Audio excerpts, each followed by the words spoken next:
Many insects have a compulsion to follow the light, and humans are the same. Except we call that light hope.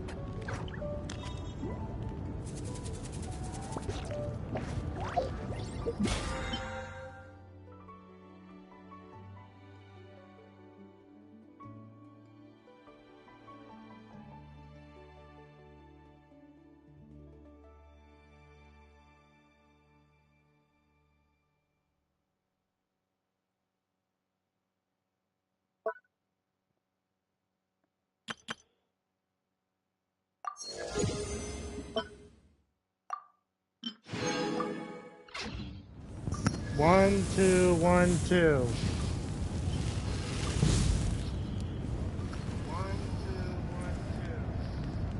What is up, all you elementals out there?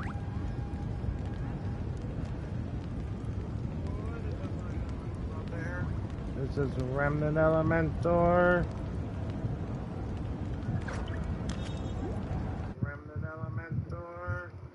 And today we're going to be playing Skirk's Quest. And today we're going to be playing Skirk's Quest. All right. Instead of confining themselves to the heavens and the world below.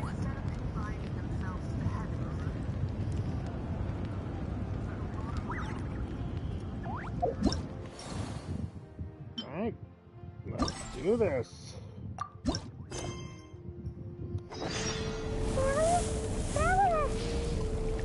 Huh? You're like spaced out city over there. What's up with you today? Where are you? Feeling okay?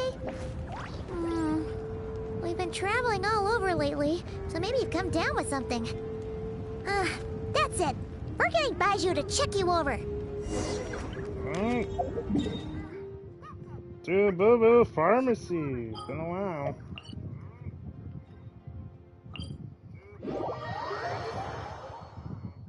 It's been a while. Full throttle!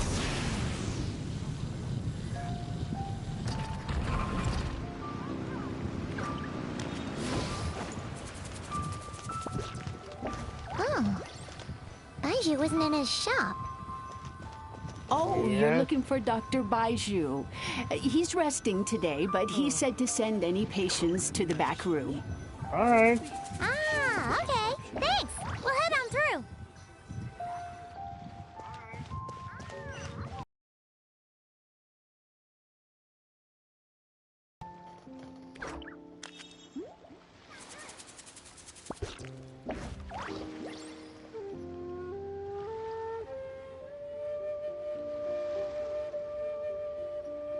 Alright, are we good?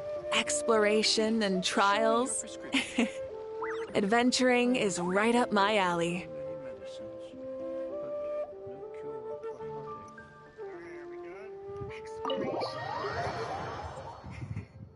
Adventuring is right up my alley. Baiju! Ah, Chong Chong is still on voice. Traveler, Paimon, welcome. What can I do for you? It's the Traveler. He looks absolutely beat these days. He has these huge dark circles around his eyes, like he hasn't slept a wink. And he keeps spacing out. You have to call his name several times before he snaps out of it. What do you think it is? Is he sick? I'm not Very sure. peculiar. In all the time we've been acquainted, this is the first time you've come to me with a health complaint. Come, let me take a look at you. Okay. Ugh. Okay. Paimon does not like that expression, Baiju. It's not serious, is it? Complexion is good, eyes are clear, breathing is steady, pulse is strong. Physically, you appear to be in good condition, traveler. In theory, your energy level should reflect that. You should be feeling right as rain. And yet I do feel like something is Hence my off. concern. A clean bill of health is usually a good thing, but in this case, it likely means your situation is more complicated. Physical illnesses come with detectable symptoms that can be used to diagnose, medicate, and cure the condition.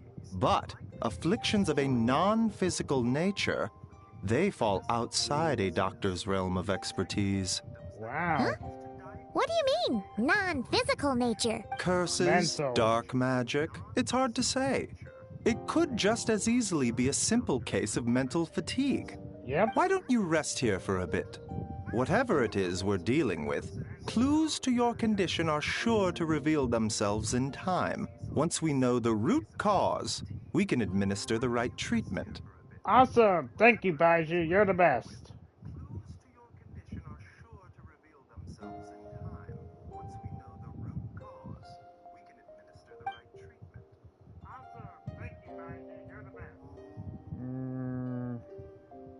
In the meantime, Changsheng and I will review the relevant literature for afflictions that present with mental fatigue.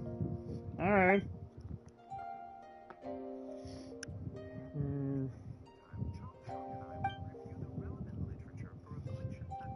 Alright, wait, you're going to call a specialist?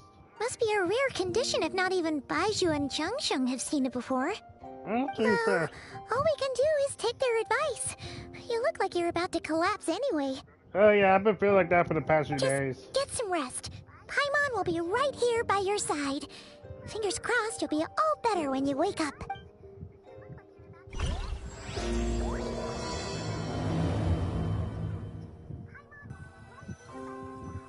Alright, I'll rest.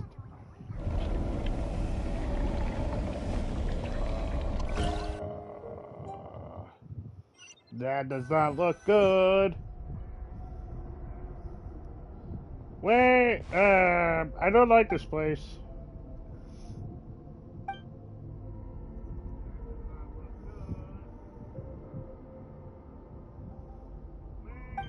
Oh no.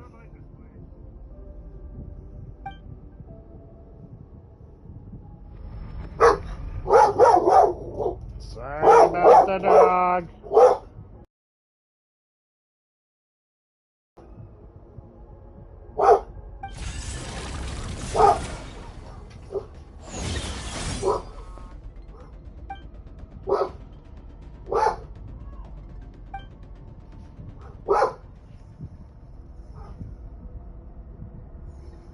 Oh, great. Hey. I do not like that.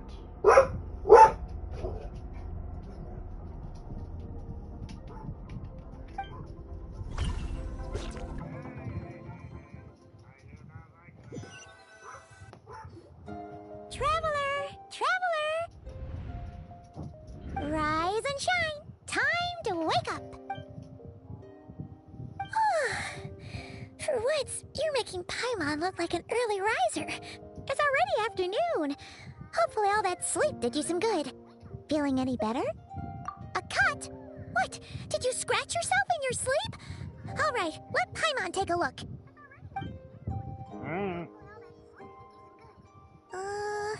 Nope, nothing there. Wait, did you have a nightmare? Something of that nature? Okay, don't panic.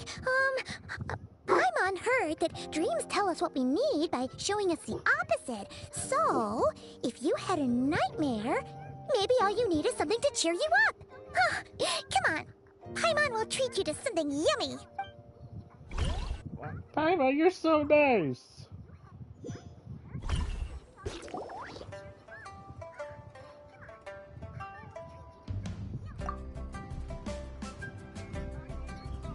What? So, in this dream, you were trapped in a weird place with thick fog everywhere, and then a spike came out of nowhere and stabbed you in the back? Yeah. Oh. Okay, well, that's a new one.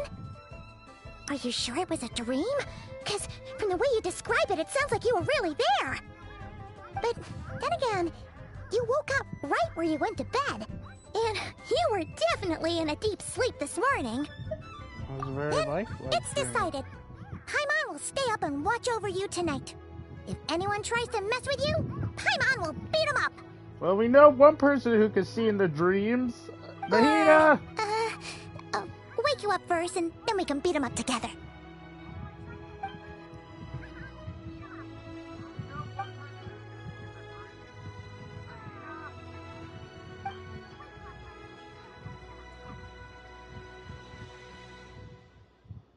Something is missing.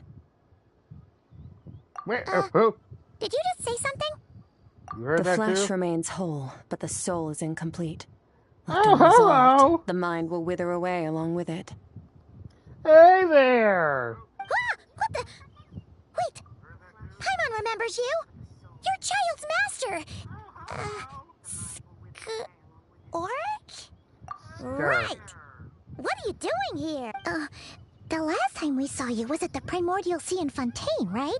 But then we left and never learned where you went after that. Child's been looking everywhere for you, by the way. What brings you to Wanmin Restaurant of all places? You came here looking for us? And were you the one behind that hocus pocus just now? Tell me, what is it that you saw? Tight-lipped, huh? I suppose that's fair. Yeah, we don't know much about you. You, I'll take a glass of wine. Hmm? Oh, of course. Coming right up. Wait, what? We make this one in-house. It's not too strong. Enjoy. Chef Mao, I'll take a grilled tigerfish over here. Coming right up. Ah, if I knew we'd be this busy, I wouldn't have approved Shenhe's vacation. At the end of the day, what happens to you is of little consequence to me. I'm not here to try and win you over. Trust me or not, the choice is yours. If you want my help, now's the time to speak up. You have until I finish my drink. What do you know I about was the investigating an abyssal disturbance in the area and happened to notice you. Part of your soul is damaged, and the wound bears traces of abyssal corrosion. Need I say more? situation? Oh boy. Neither of those things sound good.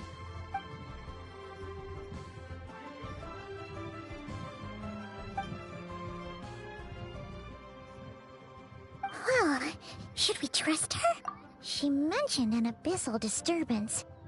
Maybe that has something to do with what's going on with you. But we could always find a different expert on the abyss to help us out. Not on short Yeah, notice. and that thing she said about your soul being damaged is scaring, Paimon. Definitely something we should fix sooner rather than later.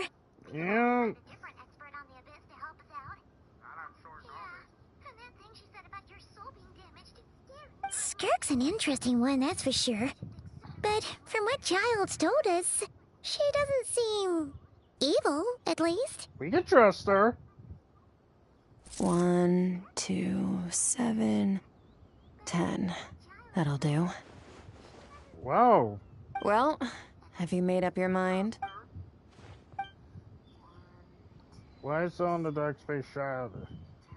Oh, that one dispersed. Dang it!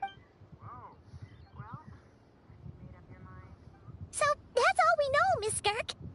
Ma'am, can you help us? So, you can disperse the fog. I understand.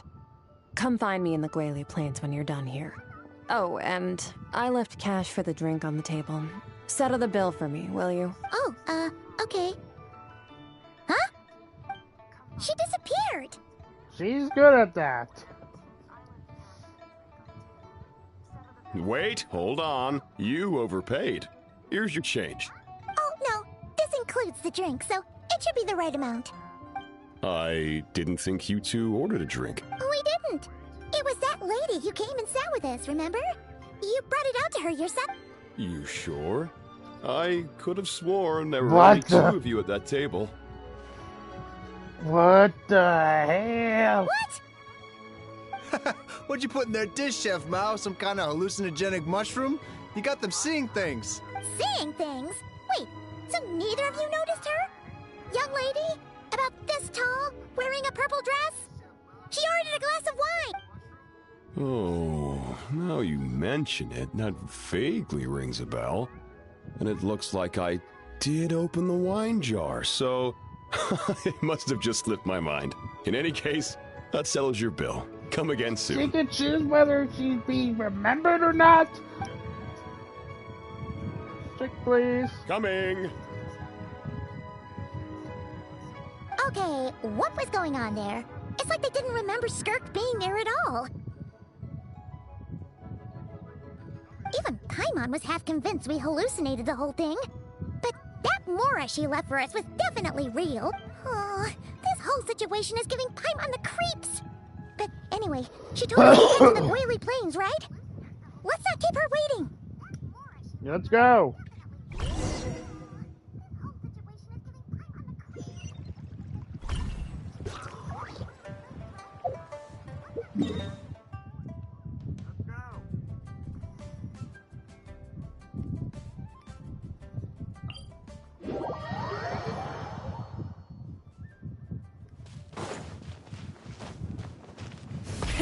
Rev the engines!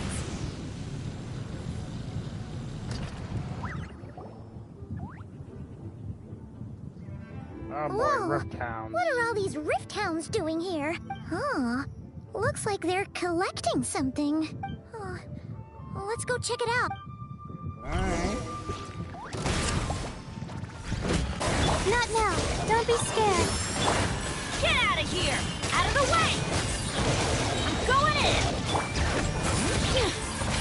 Burn it down! Pyroclastic surge!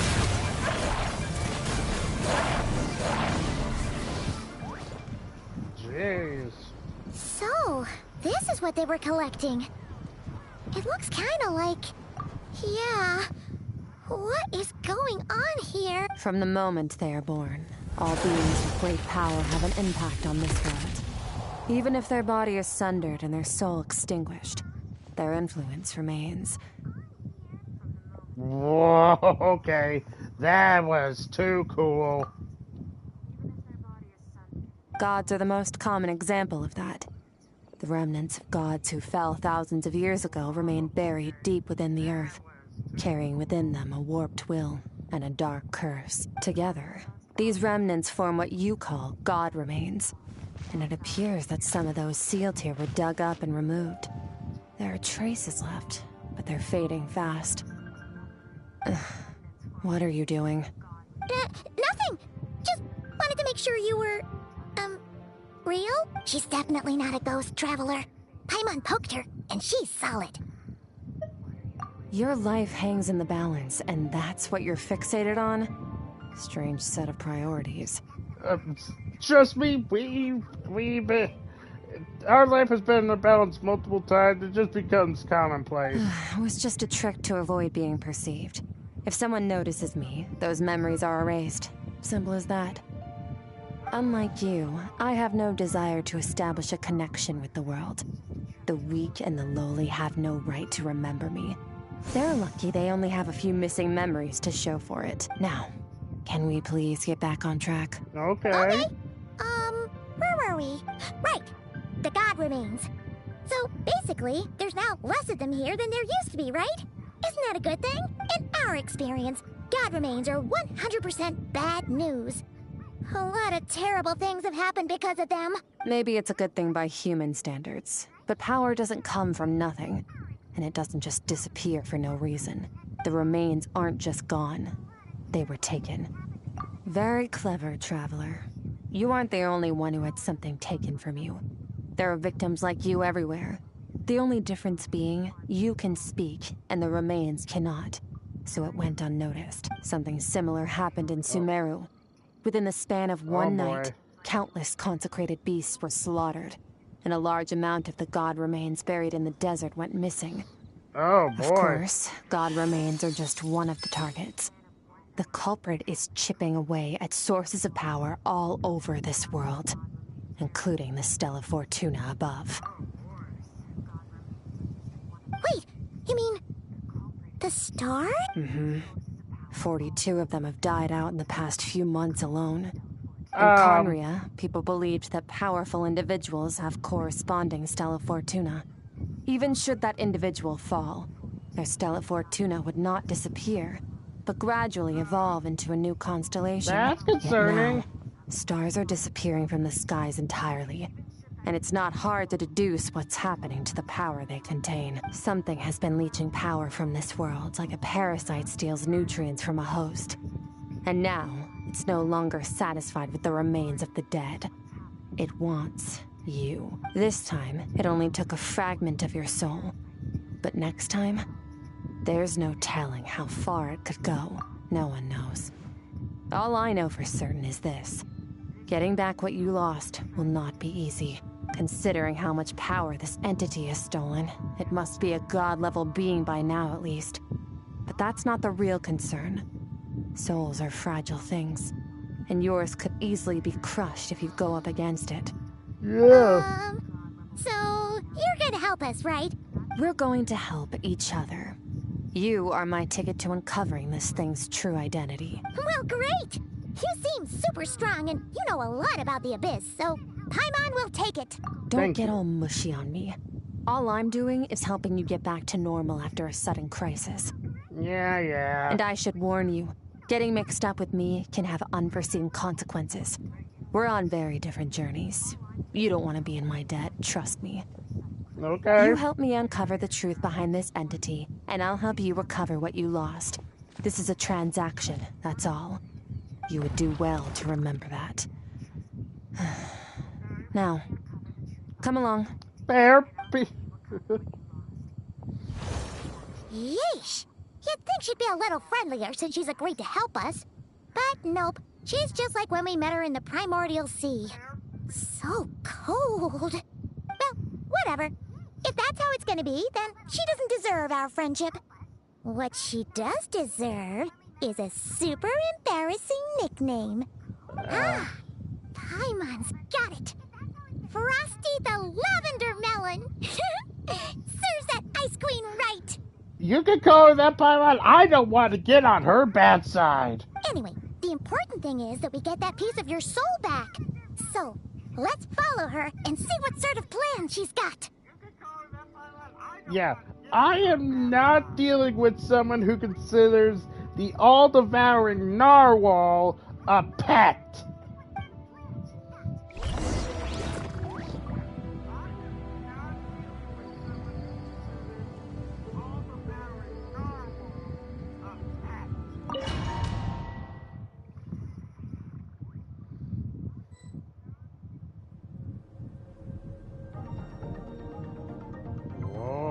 Whoa!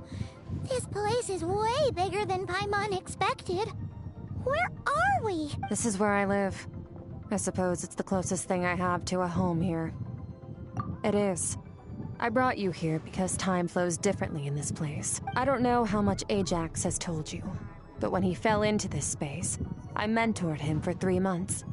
In that time, only 3 days passed in the outside world. So, basically a day could be a month. Ajax. Oh, right! That's Child's real name. Yeah, Paimon remembers him mentioning something like that. So, a month here is equivalent to 1 day in the outside world?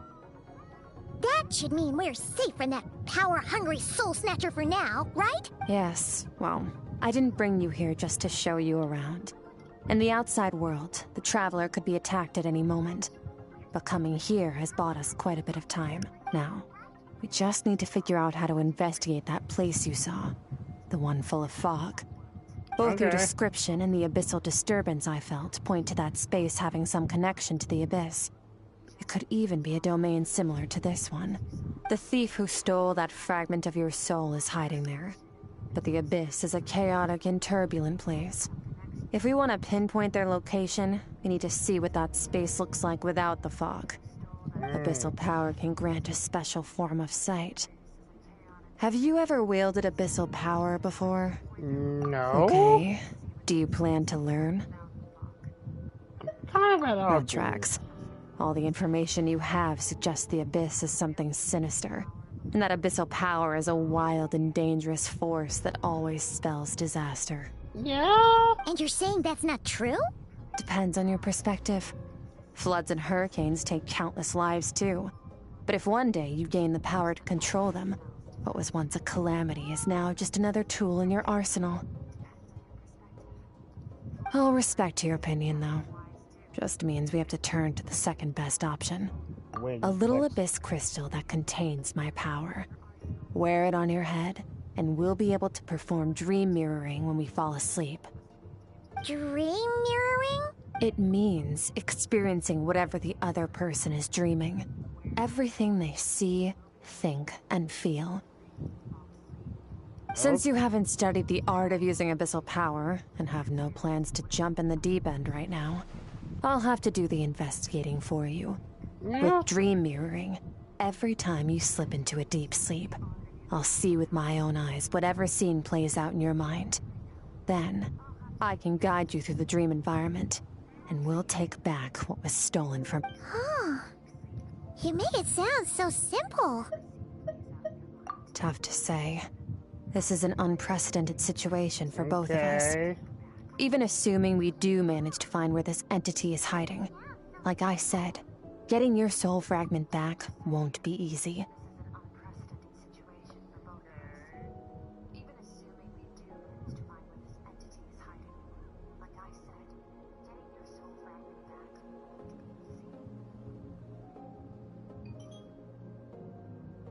To play it safe, I need to give you some special training first. Wait, you're gonna teach him some of your martial arts? Does that mean the next time we see Child, we have to treat him like our senior? I hope not. Do as you want. For my part, I don't see you as my disciples. Fair enough. You're already a pretty good fighter. All I'm planning to do is build on your current skills and train you for the specific scenarios that I think we might face. But that's enough talk. If you're ready to do this, then come with me. Time might be more lenient here, but that's no excuse to waste it. Oh, she moves fast. Paimon can hardly keep up with her. With it being a her power, I don't blame her. Special training, huh? Kind of a rare opportunity. With your skills, there's not a lot of people qualified to train you. The last time something like this happened was probably anti-Raiden Shogun training, right? Oh, feels like a lifetime ago. Oh my god. Skirk seems pretty strong too, though. Remember how she said that the all-devouring narwhal was just her master's pet? Maybe we really will learn something here. Yeah, like that. Okay, I messed up. Her Skirk's master considers that thing a pet. I don't want to face someone who considers that thing a pet.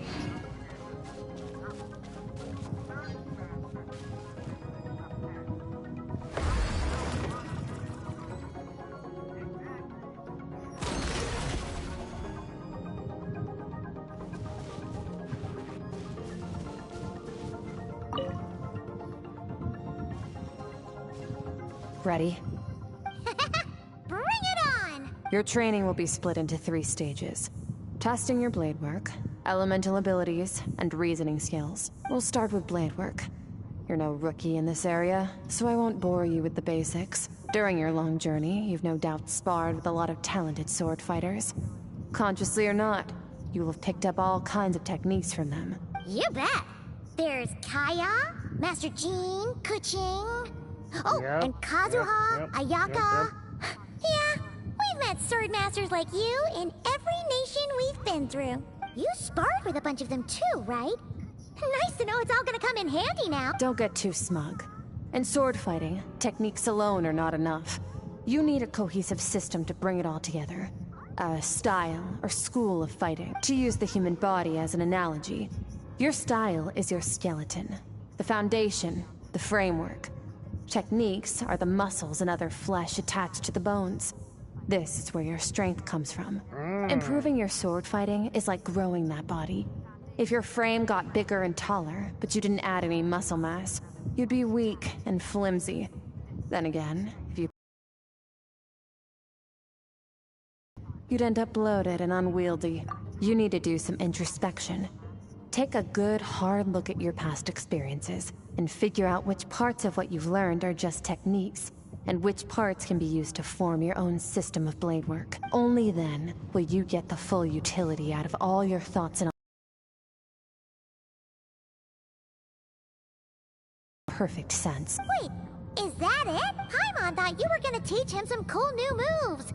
Like when you went swoosh and opened a tunnel to another plate. One day, you'll reach a new level of power where you realize that even that's as basic a trick as any other. But right now, our sword styles are so wildly different that teaching you mere techniques is pointless. There are no shortcuts in the pursuit of power.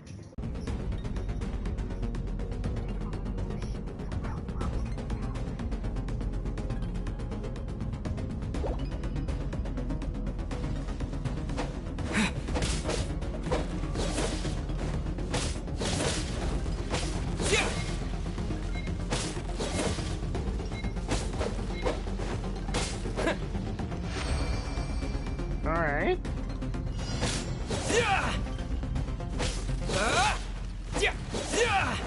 Wait, 900?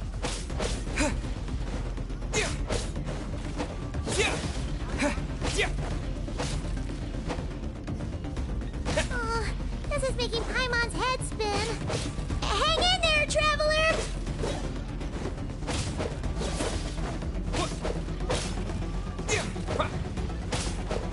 Wait, 900? How? Oh my gosh.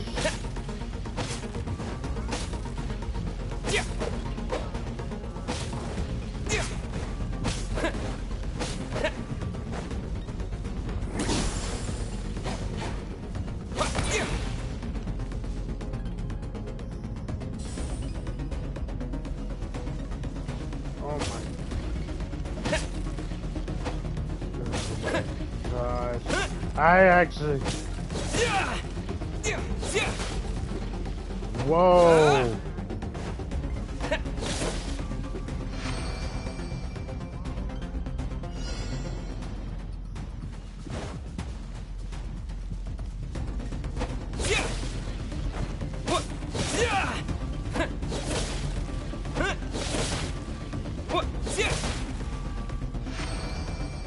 Awesome. Stay calm. Use your head. You have to keep it together.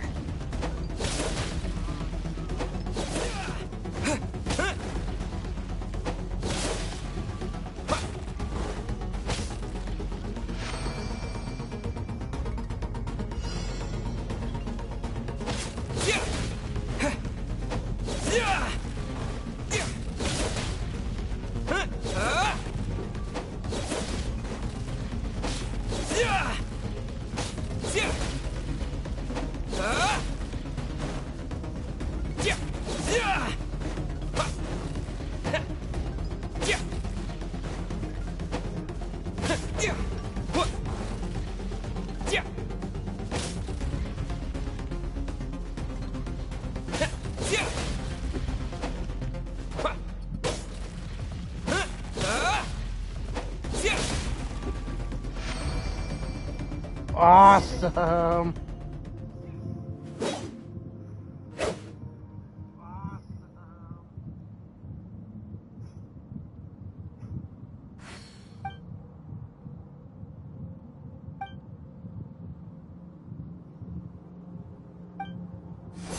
This moment will be frozen in time.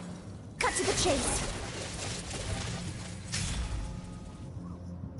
Ooh. Consider a moment of true mastery that you've witnessed in another person, and ask yourself, what lies beneath the surface? What's their guiding philosophy? What's their state of mind as they maneuver their weapon? Now take that and practice it right away with speed, skill, and strength, over and over, until your hand is one with your mind. This is the only path to true growth. Step on up. Dance with the waves.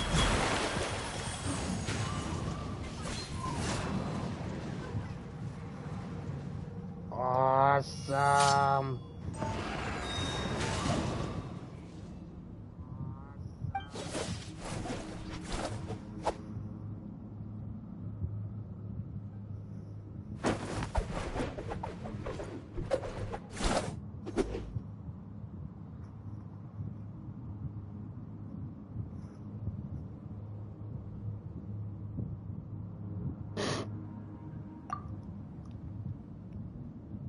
If you start to tire, empty your mind, but do not stop.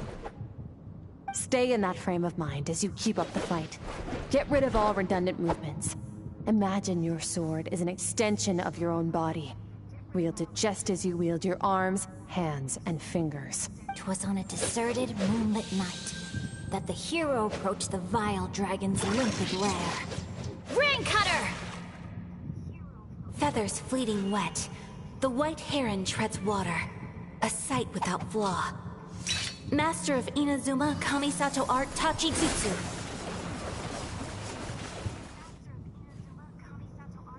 Wow.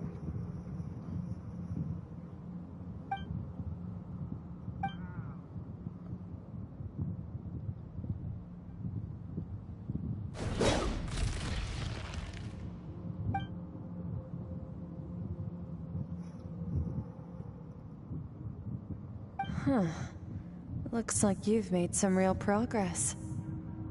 That concludes your training session. Awesome! Paimon knew you could do it! How do you feel? As you should be. Time flies when you're training hard. You've actually been going for several days now with no rest. Yeah. Meanwhile, Paimon's had a whole bunch of naps. But you were so focused, she didn't want to interrupt you. Go get some sleep. I'll be doing the same very soon. Let's hope you see that foggy place in your dream, so I can get this investigation over and done with. Wow.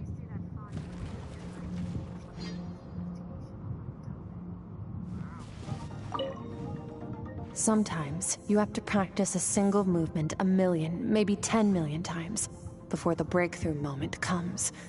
Nothing in the outside world can help you in this process. The most important thing is to remain patient. Is that just a new basic move? I'm like, awesome.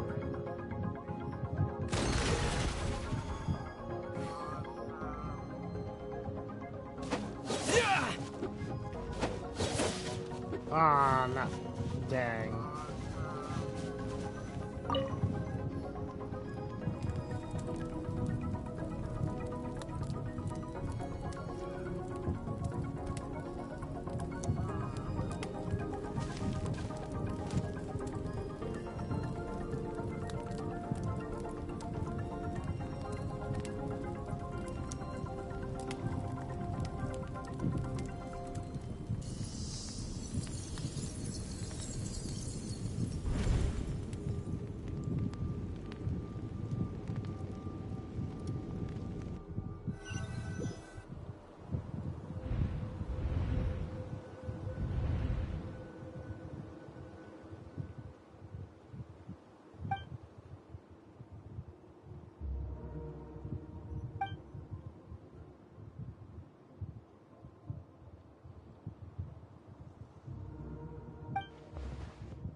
Oh, hello there, little one.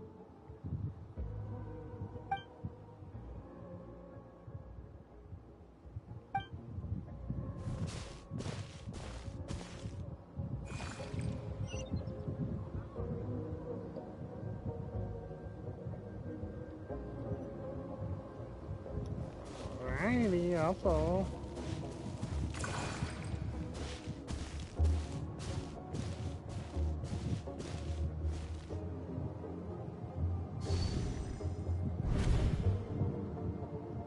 Skirk, why are you skipping classes again? We've talked about this. Oh boy.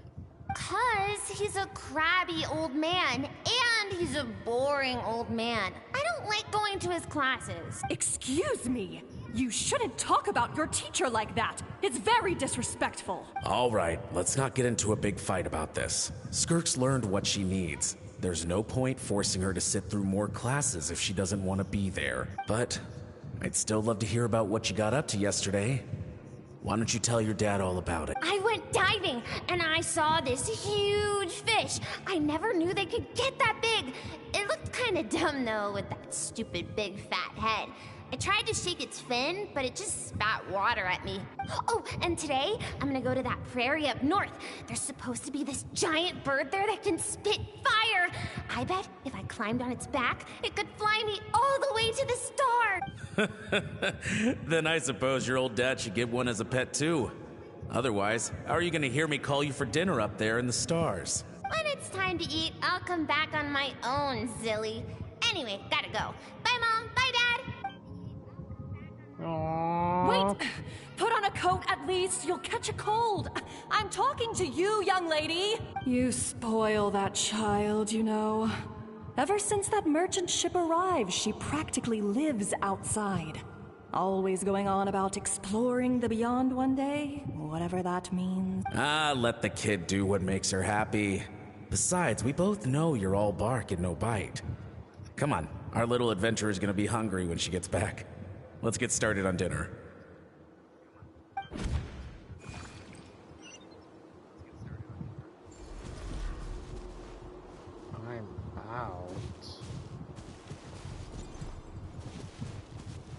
weather's wonderful today.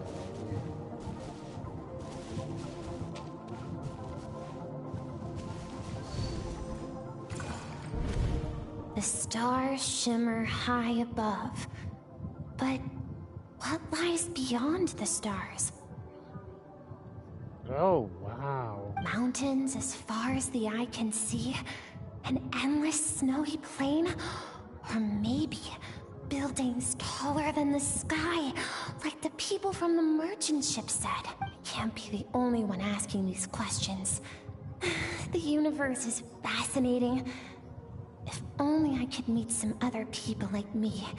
We could set sail together and explore every corner of the world. I'm sick of being a kid. There's so many amazing things out there, and I'm ready to see them all. But for now, I'm starving. Better get back.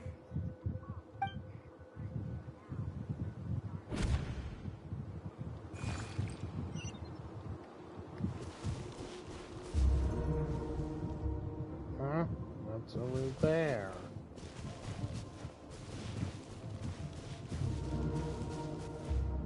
Something's going on.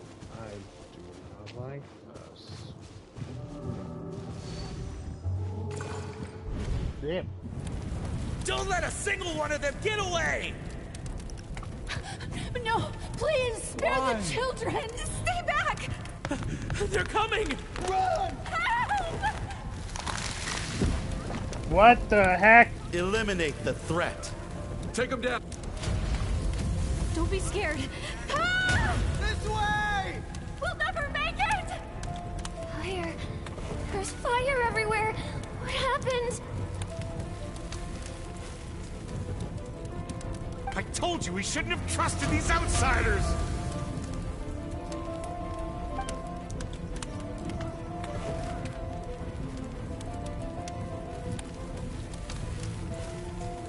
Why are you doing this? What did we do to deserve this? We welcomed you with our finest food and drink, showed you the best our home has to offer, gifted you cloth dyed by our own hands. And this is how you treat us? Run! Save yourselves! Captain, Zone 3 is clear and we have Zone 2 surrounded. Begin extermination. Remember the orders from upper command. No one is to be left alive. What? Rest assured, sir. We have enough munitions to annihilate these savages and burn their entire civilization to the ground. Why? Good. The only ones who put up a real fight are that man and his wife, correct? What's their status? We shot the man in the ankles and the wife broke her wrist attempting to fight back. They won't be doing much more fighting. They're holed up in their home for now, but they won't last long. To prevent them from making some kind of last stand, we're planning to clear out the other zones first so we can send a bigger squadron to surround them. Well, well. Turns out some of these beasts do know how to use their claws. Now the threat these savages pose will be undeniable. Let them cling to what's left of their lives for a little longer. Once the other zones are cleared, I'll cut off their heads myself. What's going on?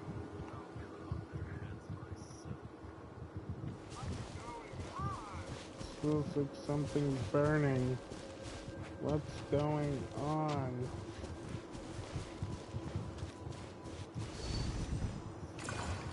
Dad? Mom? Skirk, you're all right? Thank heavens. I'm so happy to see you, sweet girl. But you need to go. It isn't safe here. They'll be back any second. What happened? You're bleeding a lot. Dad?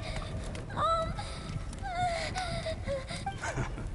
This is the place. Alert all units. Prepare to surround. Run, Skirk! Run as far away as you can! Don't trust anyone! Your dad and I, we're not afraid to stare death in the face, but we need you to survive. My clever girl, so curious. You're already so brave. I know you're going to grow up to be such a positive light in this world. Whenever you miss us, just play this song. Remember, life is a gift. Don't let darkness claim it. Break down the door! Look what we have here. A savage that can pluck a tune. Well, the show's over.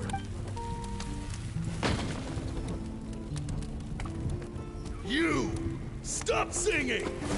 Shut it! I said shut it or I'll make you! Fine. Have it your way!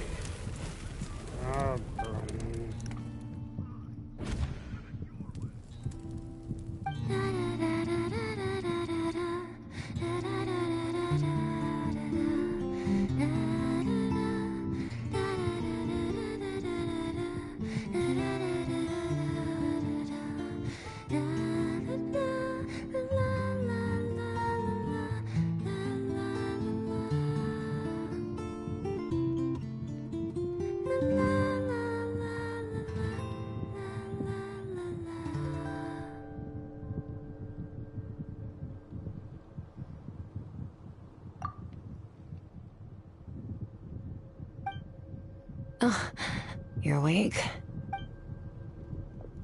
I found a few clues while you were asleep, but it's only a start. Now, time for the second stage of your training. This time, the focus is elemental energy. Come find me when you're ready to begin. Now I know why you're so cold.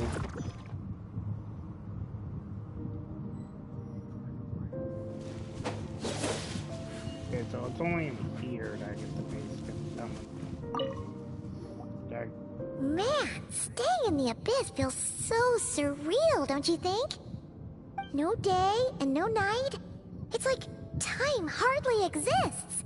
If we weren't careful to keep track, it feels like we'd have no idea how long we've even been. Well, except for the fact that Paimon still gets hungry like clockwork. You go do your training. Paimon's gonna grab a bite. Alright, Paimon. The way I see it, the pursuit of power is divided into 3 stages. The first is mastering the use of standard weapons. Next is learning how to harness natural energy. And after that, you're free to challenge even higher dimensions. The natural energy of Teyvat is, of course, elemental energy. But that's not my area of expertise. I draw from a different source of power. Abyssal power, yes. Also known as the power of the Void Realm. My master, Sertologi, is a true expert in that area. After all, he was one of the group of 5 that infamously stole the all-encompassing power of the Abyss. An act for which the people of Conria gave them the epithet, the 5 Sinners. The elemental energy of Teyvat, on the other hand, is derived from the power of the Light Realm. These 2 forms of energy exist in direct opposition to each other. Suffice to say, there's not much I can teach you this time. A keen observation, traveler. Call it respecting local norms. The Abyss stands in direct conflict with the will of this world. So, to make my life easier, I disguise my power to make it appear cryo-like in nature. Oh, so that's why you use cryo. It's a technique I learned from some Conrian ruins, known as the 7 Shifting Serpent. If you ever change your mind about delving into abyssal power, I can teach it to you. So I've heard. You seem to have a knack for removing abyssal power, but is purification really what's going on there? Like I said, power does not simply disappear. Okay. Just thinking out loud. Let's focus on your elemental training. That's what's gonna help us if the situation gets tricky. True growth comes from adversity. But only if you make the choice to pick yourself up again every time you fall. So, it's time to push yourself to the limit, and then keep pushing. This is the only way to advance at pace. Use the power of Animo to clear the field as fast as you can.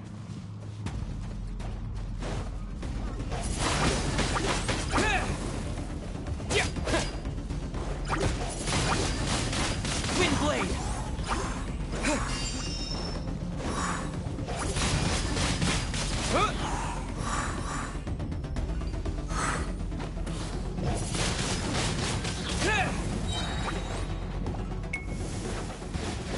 Here!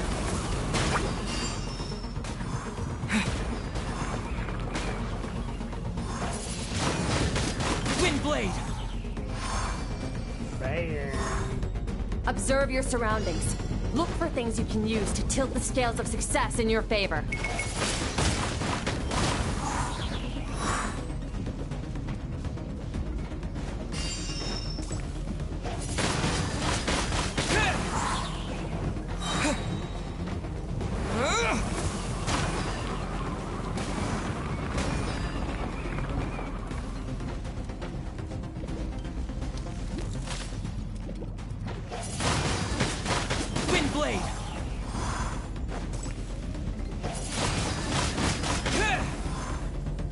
Take that.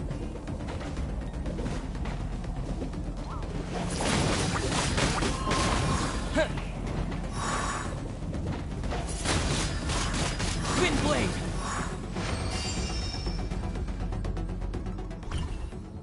Bam.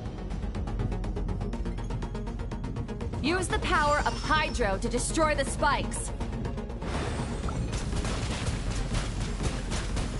Go!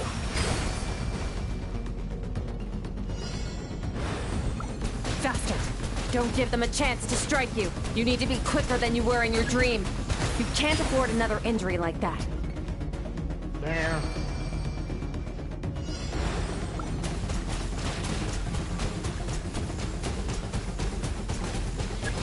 Oh, they're all around.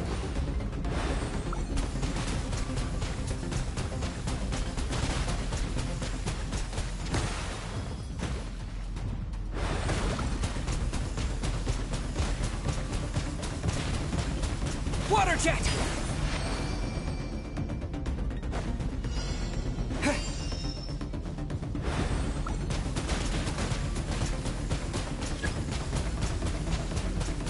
Go!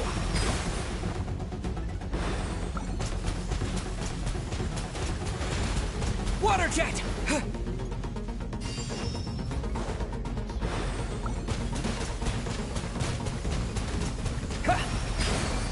Take that.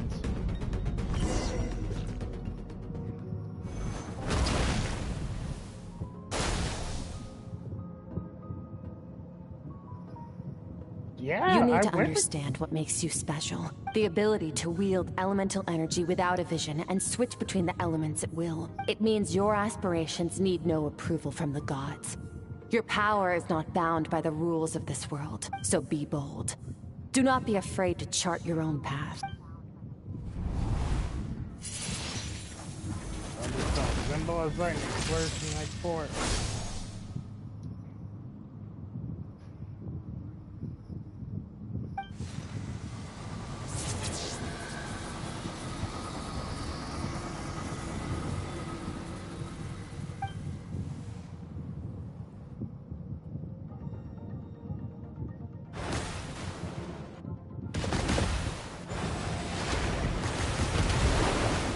Very good. It seems you've reached a deeper level of connection with the elements. Long enough for you to lose yourself in your training, which is a good sign. Relentless practice with the elements has drained all your strength, but it's also what allowed you to make progress. Get some rest.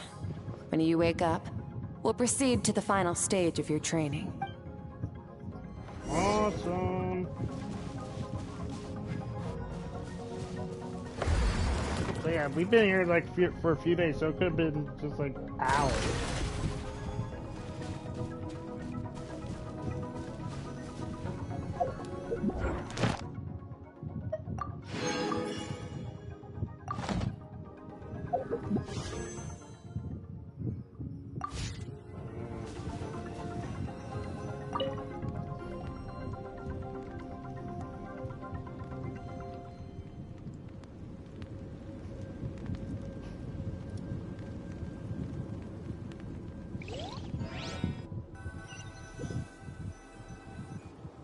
Right. Hey, little one.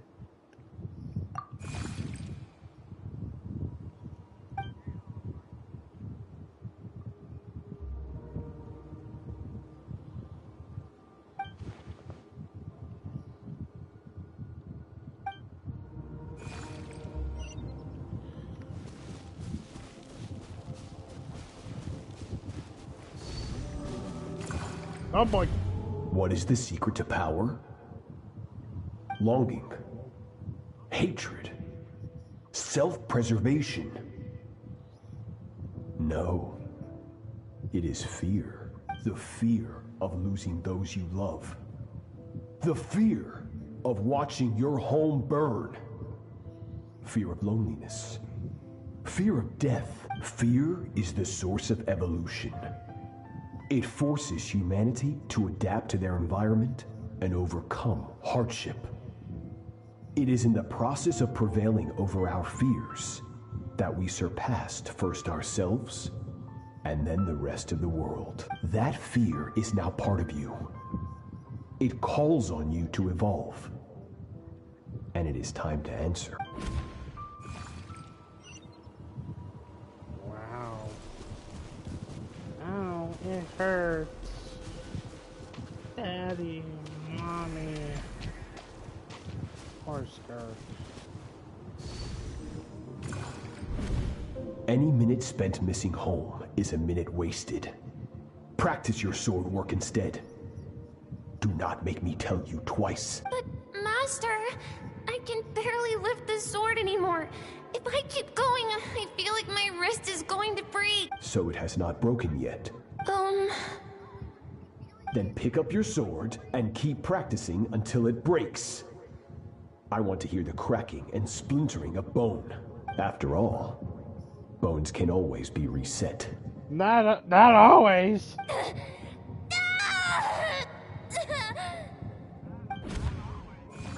What the hell was your training?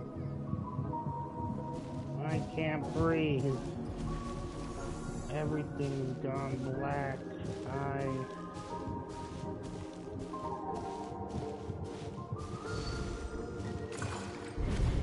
Good, Skirk. Once again, you survived.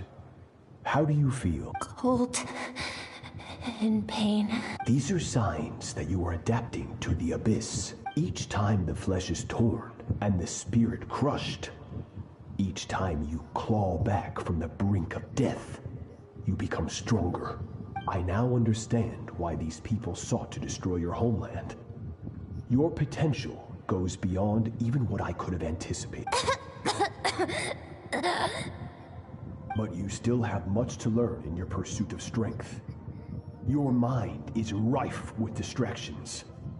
From now on, I shall show no mercy in your training. You must learn to shut out all the pointless emotion, crush the self that makes you weak, and become master over your physical form. Get up, Skirk. Wipe the blood off your face. Cut away the rotten parts of your flesh. And mend what is broken. Then take up your sword. Yes, Master. So that's why she's always so cold.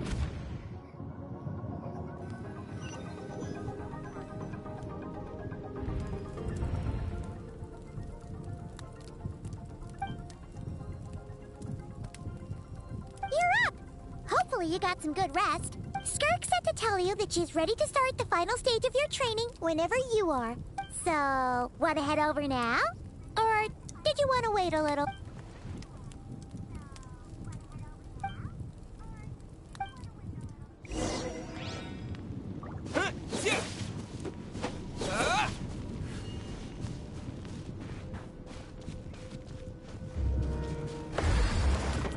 Alright, Skirk.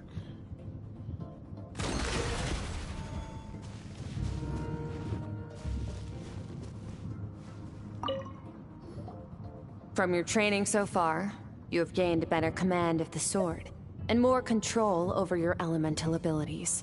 That's only part of it. Experience is the real teacher. Your journey, the friends you have made, the dangers you have faced. These have taught you more than I ever could. Now, it's time to focus on how you react under pressure. You must be able to think rationally, even in unpredictable combat situations. To simulate this, I'm going to attack, and you're going to block. Ready?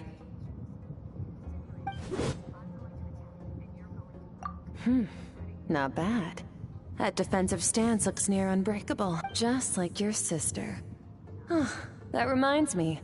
You still don't know what happened to her, do you?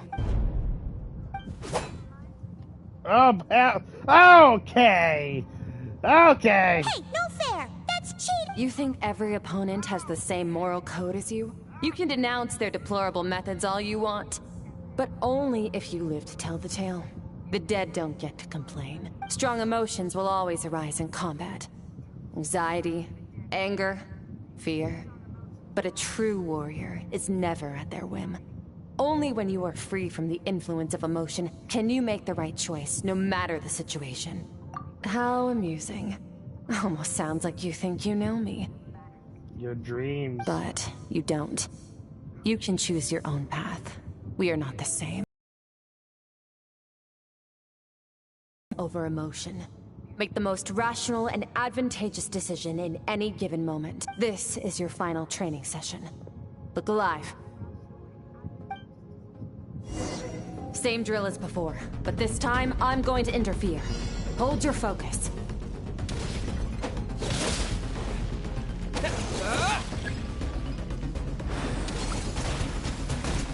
Go!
That was nowhere near.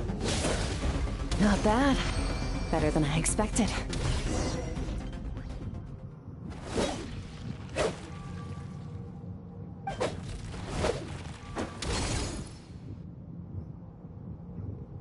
You're getting the hang of it. The first step to controlling your emotions is controlling your mind. You want a unified train of thought. It all comes down to focus.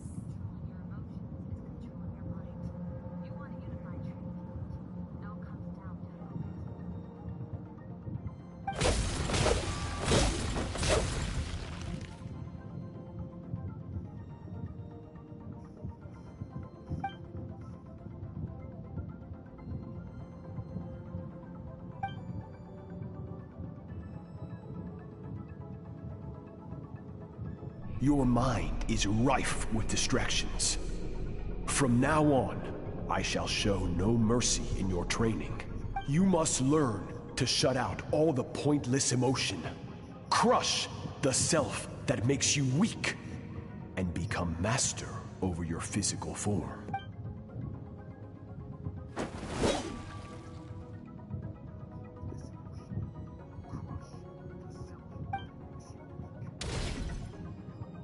Stop.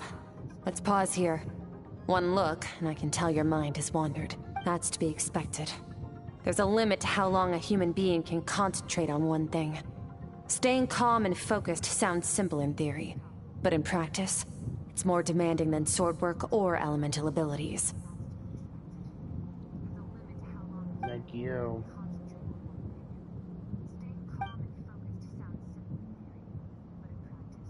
Get some rest. No point training further if you're already dead on your feet. Like I said at the beginning, the only goal of this training is for you to reach a point that you're satisfied with. You managed to push past your limits, which is a good start.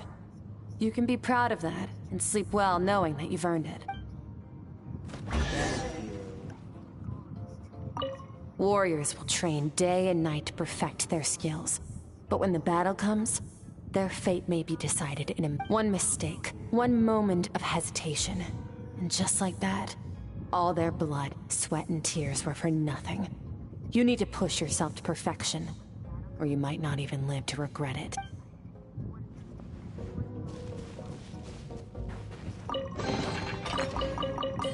Alright, Skirk.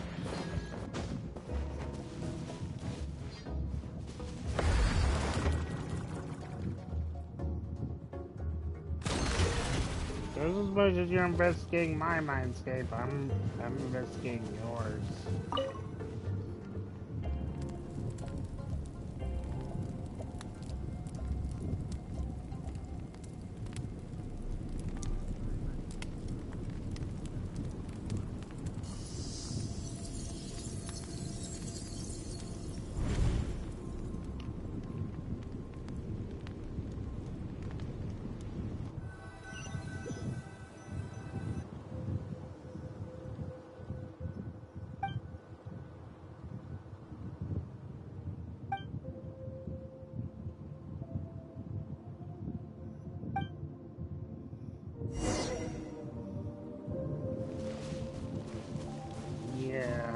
Here we go. Skirk is amazing. She faced down that terrifying giant and cut its head clean off. All right. Oh, she got hurt though, didn't she? I heard it was pretty bad. Yeah, well, that's a given. But the moment she was on the mend, she got right back to practicing her sword work. I heard Master suffered a grave injury once too. Lost an arm and a leg and still came back stronger than ever. Skirk's becoming more like him by the day. Incredible. I wonder if I'll ever reach their level. They're always so resolute, so unshakable. I don't know.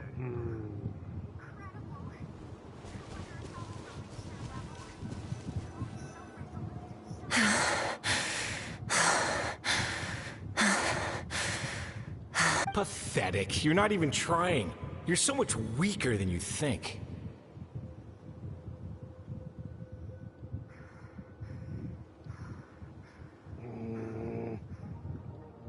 Skirk, have you become a positive light in this world?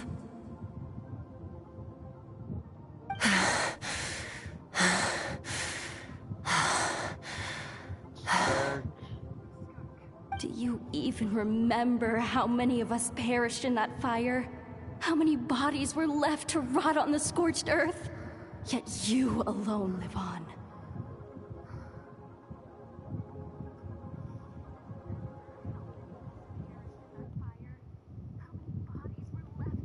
Oh my gosh. Skirk. Skirk. You need a... Keep your gaze fixed on your blade. You don't deserve to rest.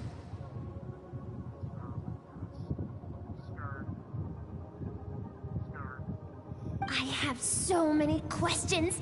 I just want to jump in a spaceship, explore the whole universe, and get answers from the stars. I just need to wait till I'm grown up. Then, I can do anything.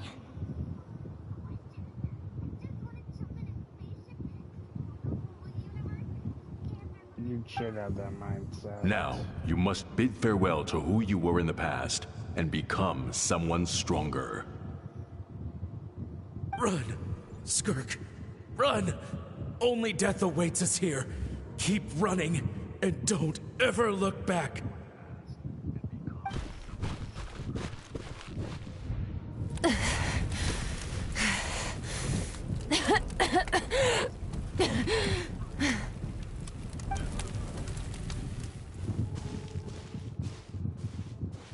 You suffered so much, Skirk. You deserve some happiness.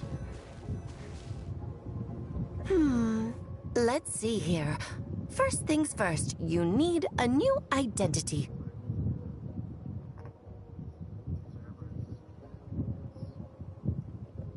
The deserve at least some happiness.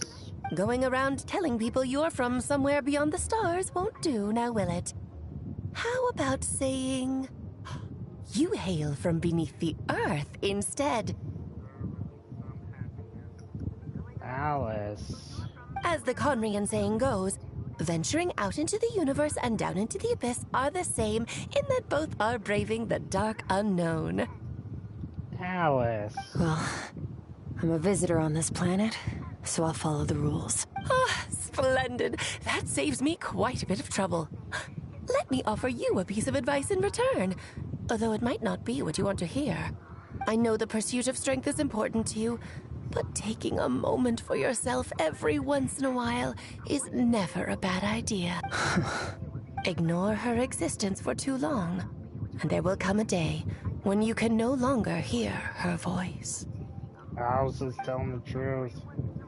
You've been shutting out your true self.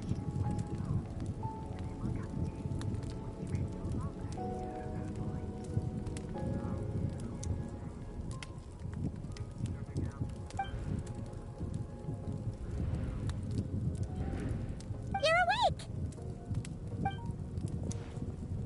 You must be starving, right? Ta-da!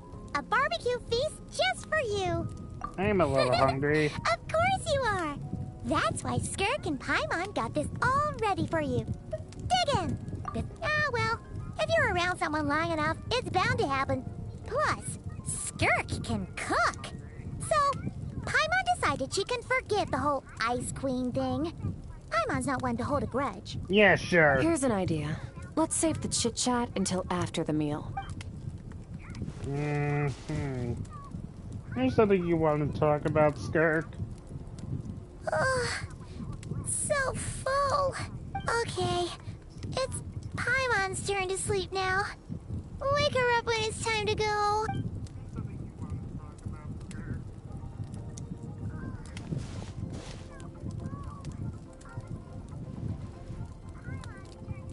I have good news. First, your training is complete. You have what it takes to wield immense power. Now it's just a matter of putting it into practice. Continue to learn from your journey and hone your skills against formidable opponents. Second, I've located the culprit we've been searching for. Next, I just need to retrieve the missing part of your soul, and our business will be concluded. When Ajax trained with me, he once told me he was bursting with questions. So I allowed him to ask me 3 of them before he left. You and I may never meet again, Traveler. So if there's anything you want to ask me, now's your opportunity. Just like Ajax, I'll answer 3 of your questions.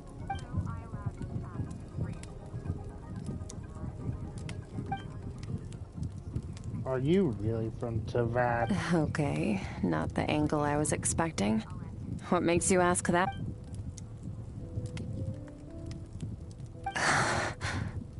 Yep, I know, Skirk. No need to hide it.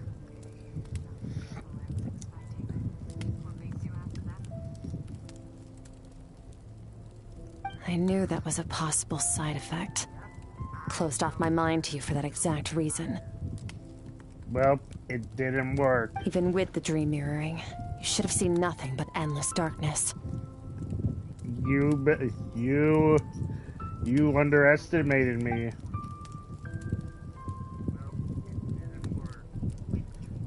It's like the saying, the more you try to hide something, it becomes easier to see.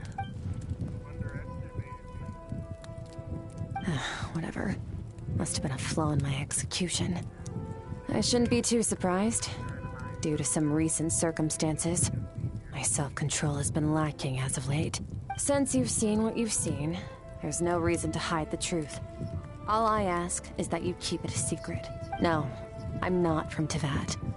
I'm from a different planet. And there was a time when I journeyed through the stars. A lot like you in some ways. Alright. No, we're different in that respect. You're influencing the fate of this world. But me, I'm just passing through. Several hundred years ago, my master, Sertologi, opened the border between worlds and sent me here. But this is not my home. And one day, I'll return to the vast unknown of space. So, there you have it. On to your second question.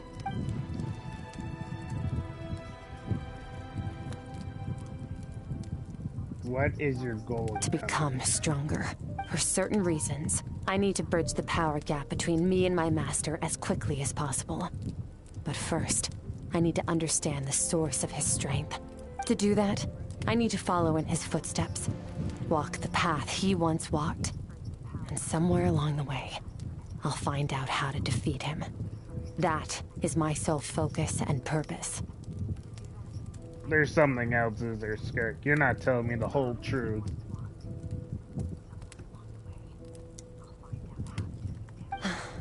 Okay. You have one question remaining.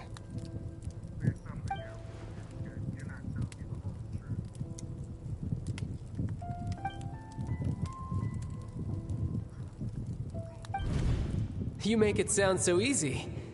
Ever since the incident I experienced there, I've never stopped searching for Master Skirk and that unknown abyss. But it's been years now, and I've still found nothing.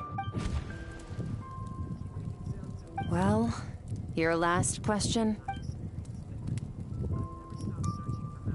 Ajax. His situation is different than yours.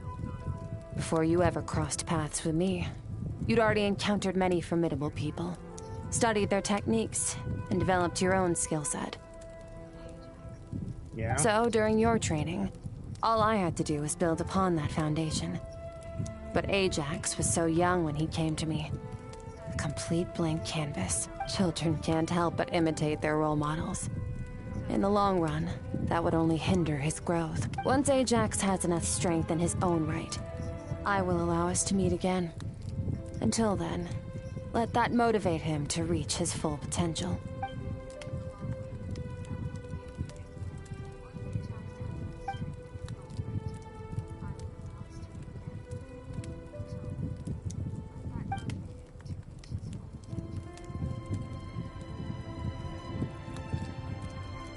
Skirk, please be honest with yourself. Unlike you, I have no desire to establish a connection with the world. The weak and the lowly have no right to remember me. They're...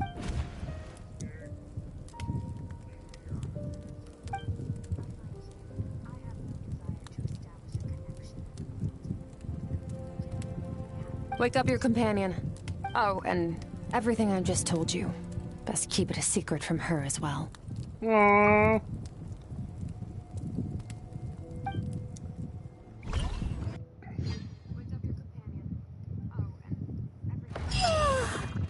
Time to go.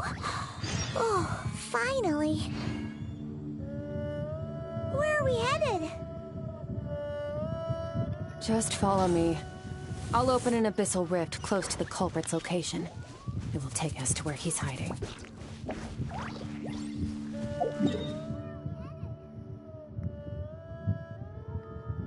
The chasm.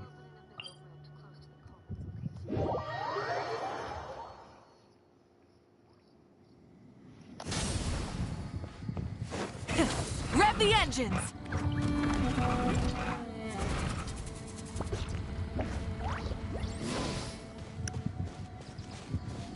All right.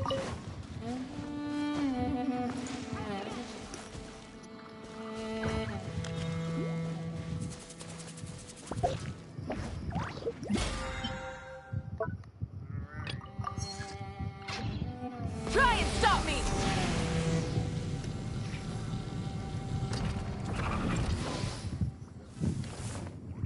Wait, this is near the chasm, right?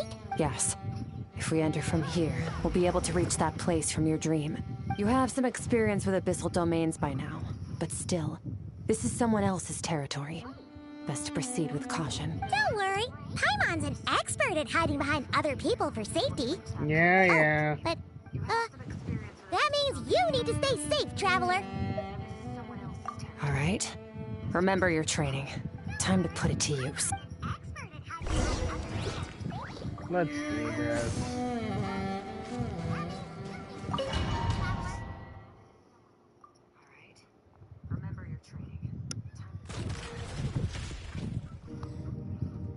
I have the power of Hydro.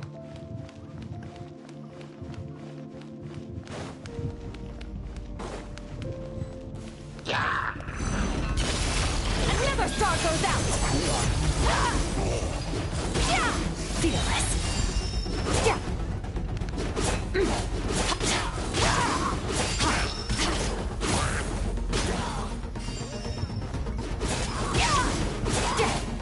Merciless!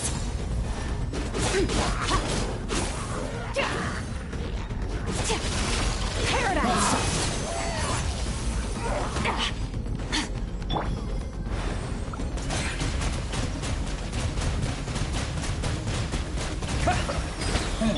Merciless.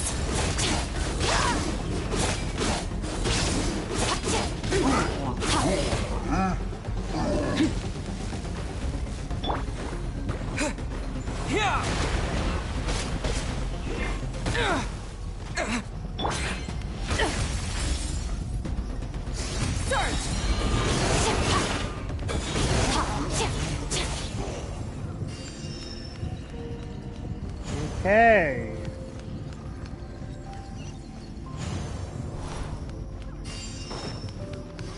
Whoa! Look at all these spikes! Careful! Don't get hit! You know what? Paimon's just gonna float behind you. Come on, you got this!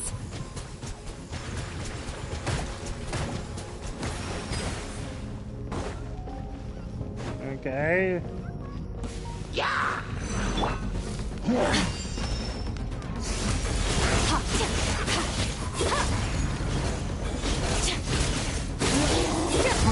Mine to wield.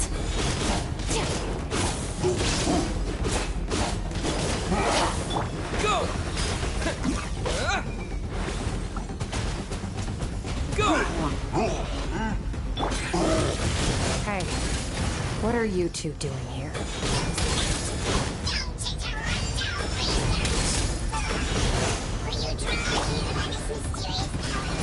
Dusty, like an abandoned house. Let's press on.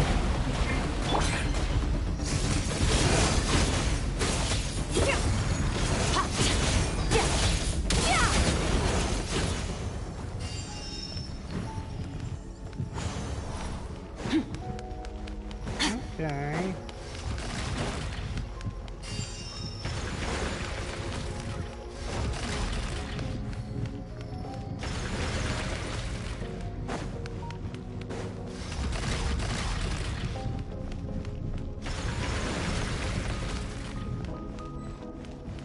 Alright, this is interesting. Oh, looks like this is a dead end.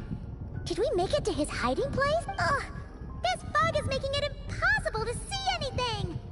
This should be the place where you were attacked, Traveler. The missing part of your soul should be nearby. Can you sense where it is?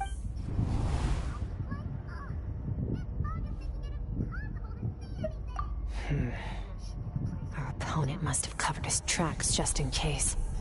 Otherwise, you should have sensed it much more strongly. There we go. Hold on! Look! The spikes are back! Stay calm. Let's hold back a little. Give our enemy some wiggle room so we can see what we're dealing with. If you're too reckless, you might be playing right into his hands. Our enemy took part of your soul for a reason. It's likely he integrated it into his attack somehow. If we're smart about this, we can track it down.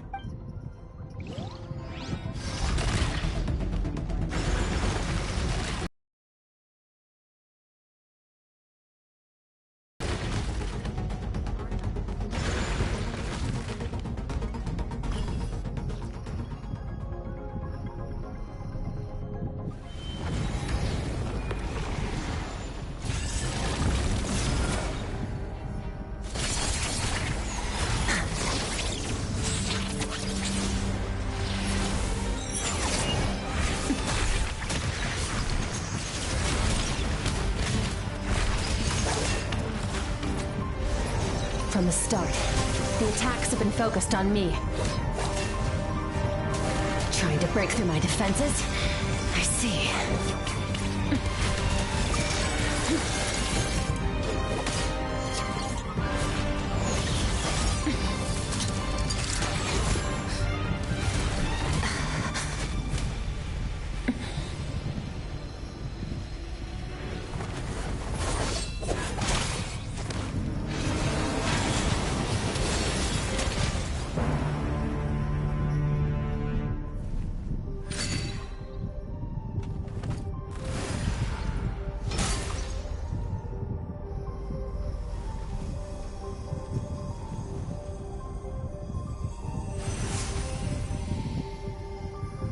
Alright, feeling complete again. There. I got it back. Traveler! Skirk! What happened? It looked like Skirk just got... In the Gwali Plains, you asked me why this enemy chose you as his target. Now, the answer is clear.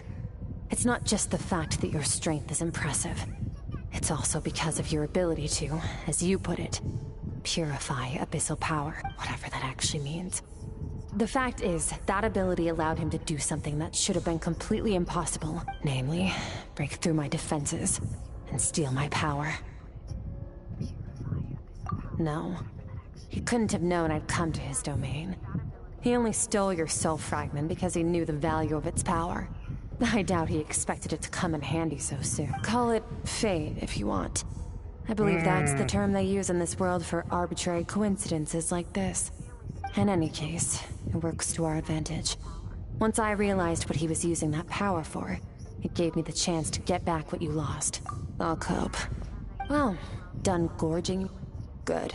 Time to answer some questions. How did you get the power of the all-devouring narwhal? The all-devouring narwhal? How? Oh, of course! Paimon knew that spike thing looked familiar. It looks just like that narwhal's horn! I highly doubt you acquired that power through your own strength. Tell me I'm wrong. You're desperate enough to scour the land for god remains and whatever vestiges of power you can find. That alone proves you wouldn't be able to defeat a creature like that. Which leaves one possibility. You know my master, the Foul, Sertology. The Foul? Oh boy, that ain't good. Dares calling him foul!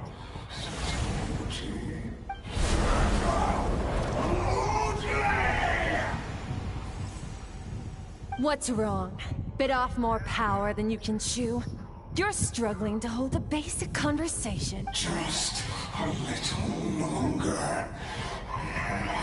I'm still... Look! It's back!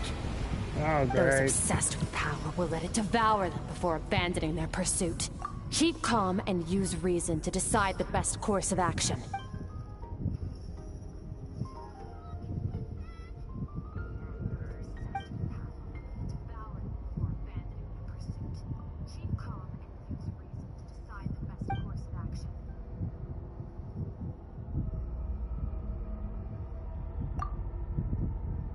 Wise decision. Final victory doesn't always come after a single battle. Yeah. You've got your soul fragment back, so we both got what we came for. Let the enemy draw breath while he can. It won't be for long. Get us out of here, Traveler. You'll need to lead the way this time.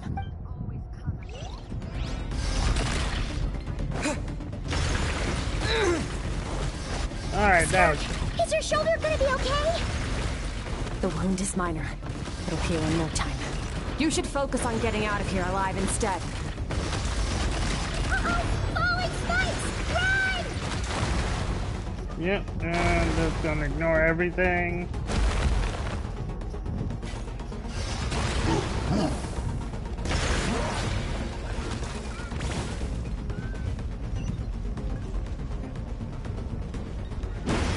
Nice try.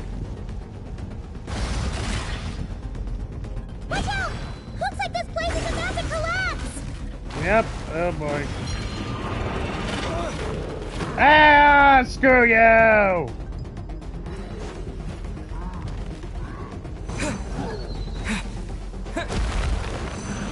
So, this guy's power has something to do with the all-devouring narwhal. Did you know that all along, Skirk? I had my suspicions. That's why I decided to investigate in the first place. But suspicions only get you so far. I needed to verify it for myself. Alright, let's get out of here.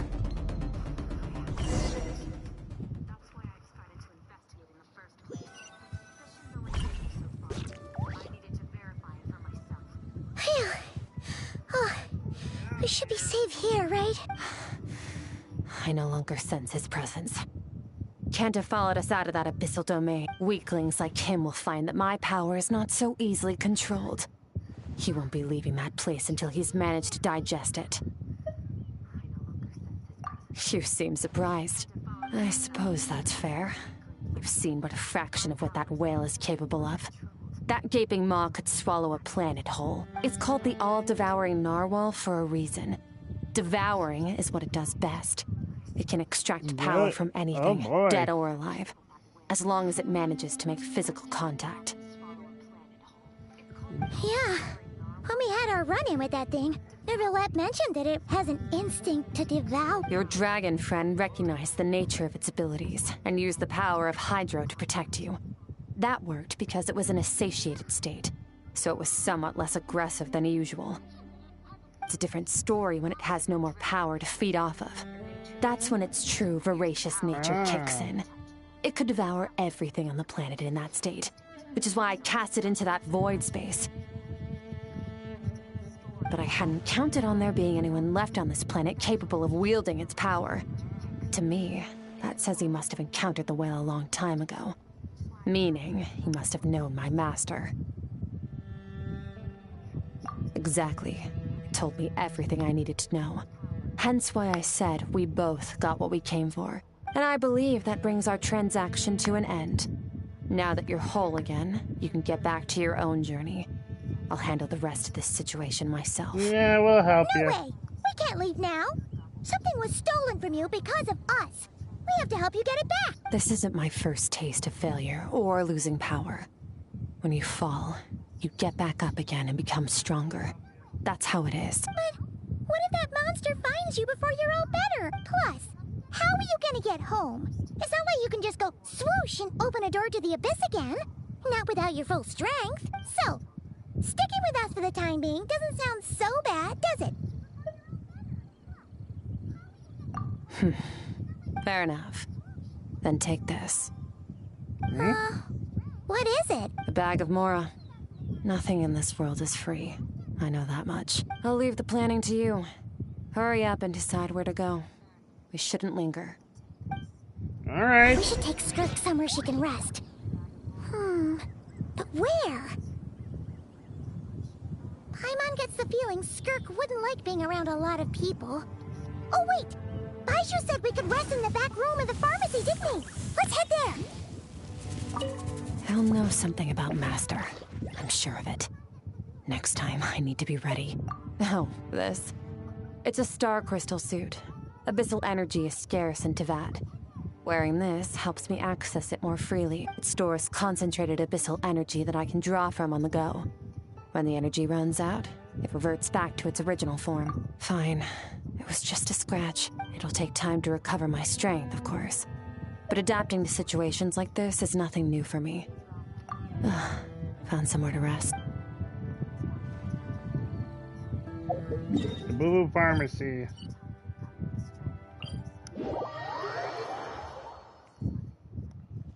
Full throttle!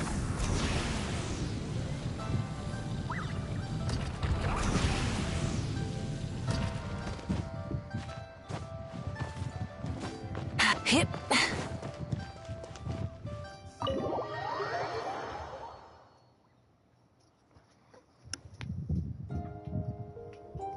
Huh. This bag from Skirk has a ton of Mora in it. Does she have a job or something?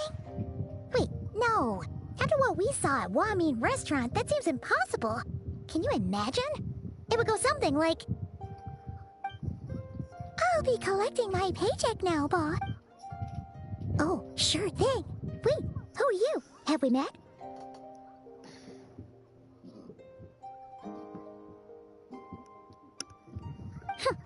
Can't hold a job if you make everyone forget about you. So, what did you do to get all this Mora?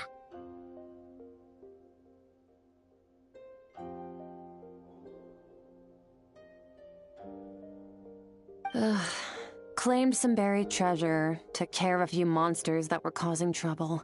Nothing untoward. It's safe to use. Alright. You heard all that? A sonorous voice like yours is hard to miss. I wouldn't be surprised if the sound of it traveled to the nearest mountaintop. Then, did you by chance happen to hear Paimon's little, joke? You mean when you called me Frosty the Lavender Melon? No, sorry. Paimon totally misspoke just now. She didn't say that at all. Uh, A Paimon lookalike. Yeah, she's a piece of work, that one. Yeah. Always impersonating Paimon and giving people weird nicknames. Yeah. Okay, fine. The truth is, Paimon didn't like you all that much at the start. But things are different now. You helped the Traveler in a big way, so... What do you say? Friend? I noticed there was only one bed. Go ahead and get some rest. Wait, what about you? I don't get tired, and I don't need rest. I'm going to practice my sword work. That should help me regain some strength. But your shoulder... Hey, don't just leave! Whatever. Let her tire herself out. She'll come back eventually. No. Let's get some sleep, Traveler. That comfy bed is calling, Paimon. I don't think she will get some rest.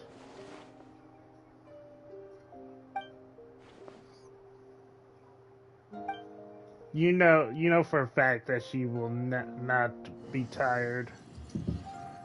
Judging by what we saw.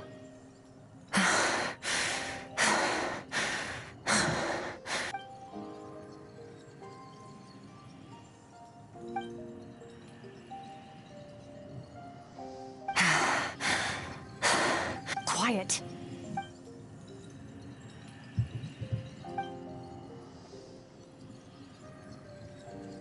Do you even remember how many of us perished in that fire? How many bodies were left to rot on the scorched earth? Yet you alone live on.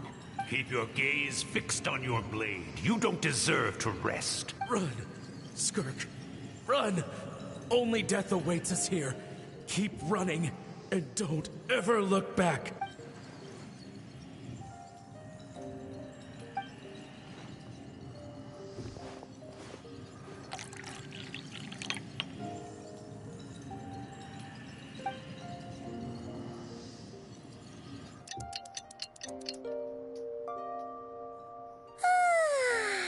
Getting an early night's sleep is the best. That bed was so comfy. Wait, Skirk? Have you been sitting out here the whole night? The bed's all yours if you want it. About 60%. Maybe 70. Impressive we could tell that Whoa! much. Paimon thought it would take at least a couple of days. That was fast. No, not fast enough.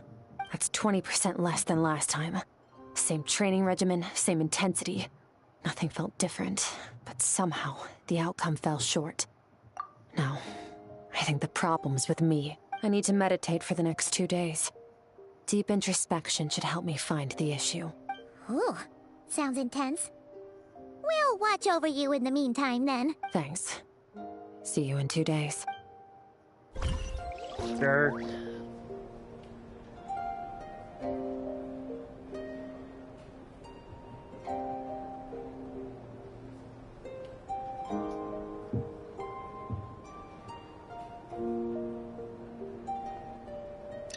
There's power and friendship. Morning! Skirk is still meditating, huh? It's been 2 days already. Shouldn't she be awake by now? Paimon can't think of anything we can do to help. Oh, wait! Breakfast! That's it! Paimon will go get breakfast! Skirk is gonna be starving when she wakes up. Be right back.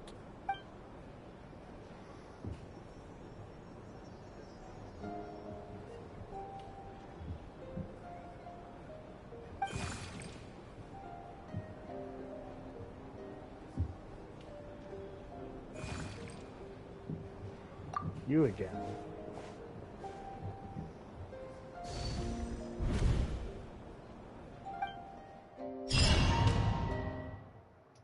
Skirk. Come on.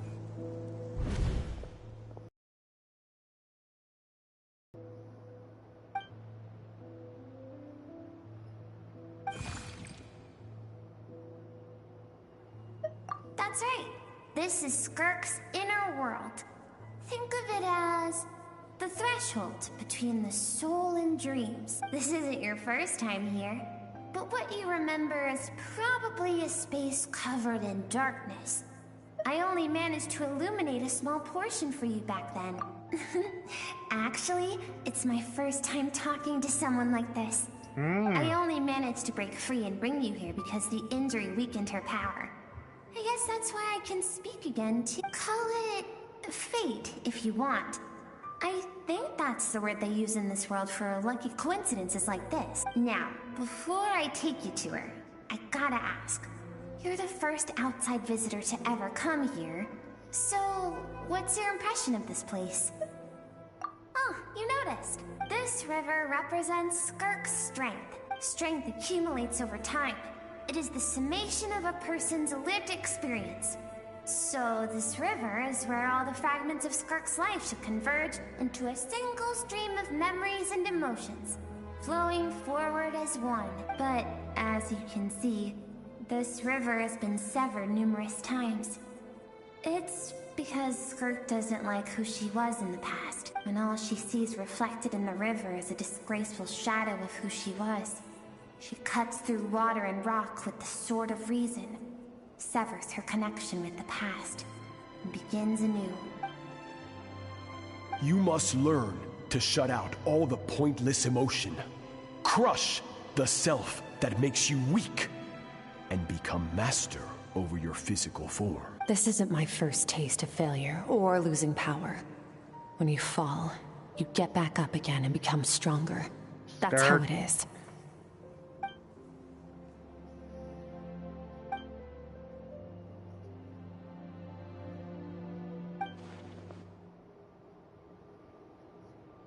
The answer to one mystery invites another question, I see. Let's follow the river upstream. There among the cliffs, among the memories etched into her heart, lies the truth of it all. Soon, you'll understand everything. Please.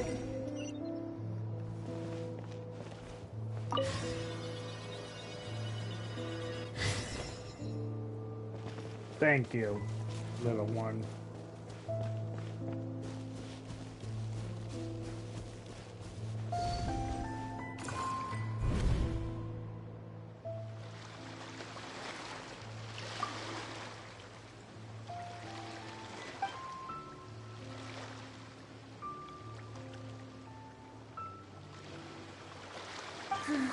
I've always thought that, even when falling leaves don't come from the same tree, they can still form bonds of kinship when they meet, like meteors.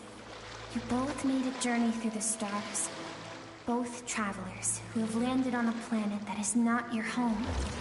Yet, when she first noticed your presence, although she hesitated for a moment, she still chose to walk away, indifferent as ever.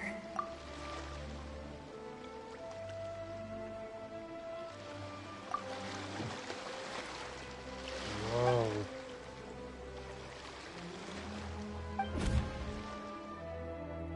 Seems like you've answered your own question.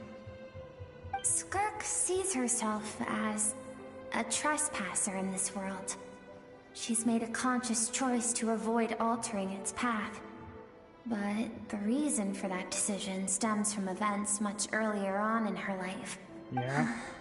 Let's keep going. It's still a long way to the source of the river.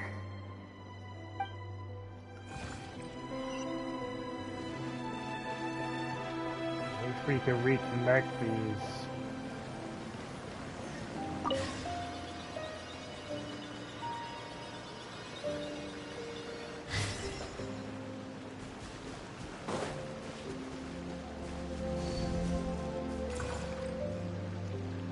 You now have what it takes to wield immense power.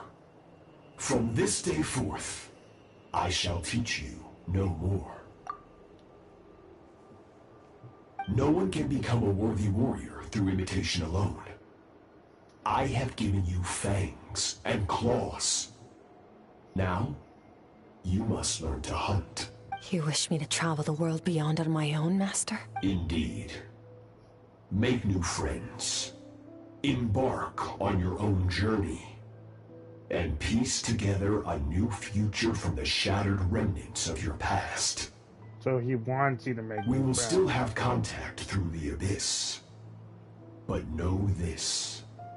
One day, I will take the life you worked so hard to rebuild and reduce it to ashes.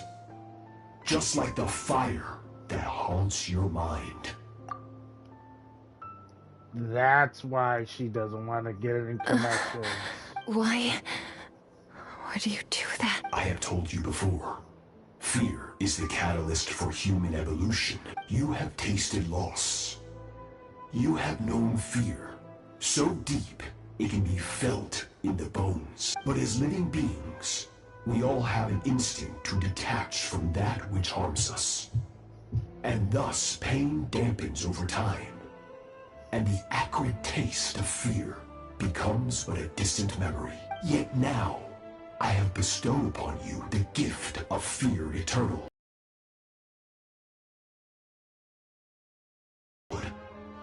Or it shall drive you to defeat me, whatever the cost.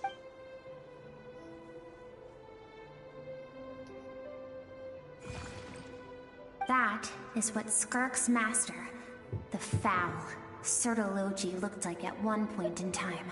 Of course, as a higher being, physical form is a triviality to him. Of course. He could appear as a beast, a human, or even a monster that defies description. The form you see him in here, clad in abyssal armor, is the one he usually wears when traveling through the stars.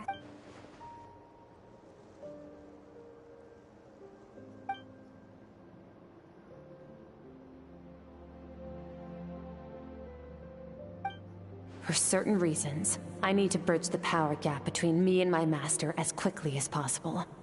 But first, I need to understand the source of his strength. To do that, I need to follow in his footsteps. Walk the path he once walked. And somewhere along the way, I'll find out how to defeat him. He doesn't want you to. That is my sole focus and purpose. He wants you to make your own path. I'll let you in on a little secret. The real Sertologi is terrifying. The scope of his power is impossible to understand until you experience it firsthand. It is absolute. The power to crush all things. Shall we keep going? Let's see. We're about halfway there.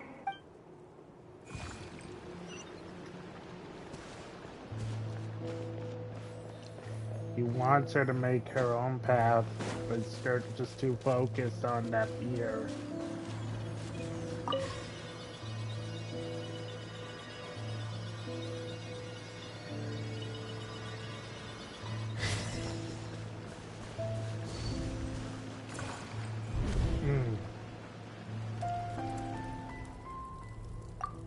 Aw, she looks so adorable and precious. We've made it quite a ways already. This is Skirk, when she first began training under Sertologi. I have set your broken wrist. Tomorrow, you're to train twice as hard. No tears this time. Good. Attempting to garner sympathy through tears is a habit of the weak. A pitiful, useless ploy. Can I ask a question, Master? Why did you save me? I keep thinking, maybe it would be better if I had died. I wouldn't be haunted by that fire all the time. I wouldn't have to go on like this. I saved you because I have a plan for you. It has been too long since I fought a battle that demanded my full strength, and I hunger for it. Every so-called genius and prodigy I have faced has crumbled like sand underfoot. Before me, even fate bends the knee. So, I will teach you everything I know. Train you by whatever means necessary. In the hope that one day, you might surprise me. But I don't want to draw my sword against you, Master. What you want matters little. Among the boundless sea of stars, the cries of the weak are but faint murmurs that disappear into the void. You of all people know that well. Yes, Master. Oh my goodness. From that day forward, All she knew was grueling training, emptiness, and fatigue. After some time, her talent bloomed, and she gained control over her emotions, like her master. How should I put it? It was not that human emotion disappeared from her heart, but that reason came to dictate all she was allowed to feel. I suppose it was at this point that she became the Skirk you know today. Yeah, she can't outright destroy the emotions.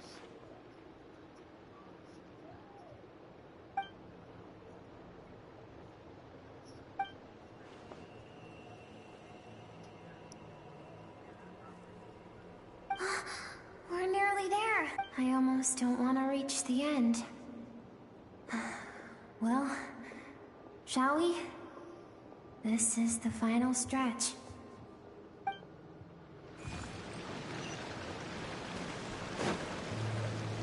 Skirk, you are not alone anymore.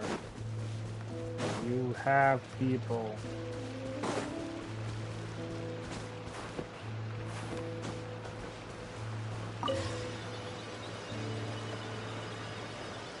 Child.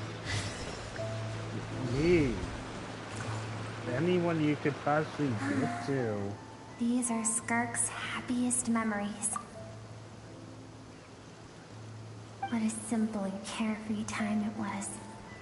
Wisps of clouds dotted the sky. The sun bathed everything in golden light. And when song filled the air, not even the shyest of flowers could resist swaying along. This is Skirk's homeland.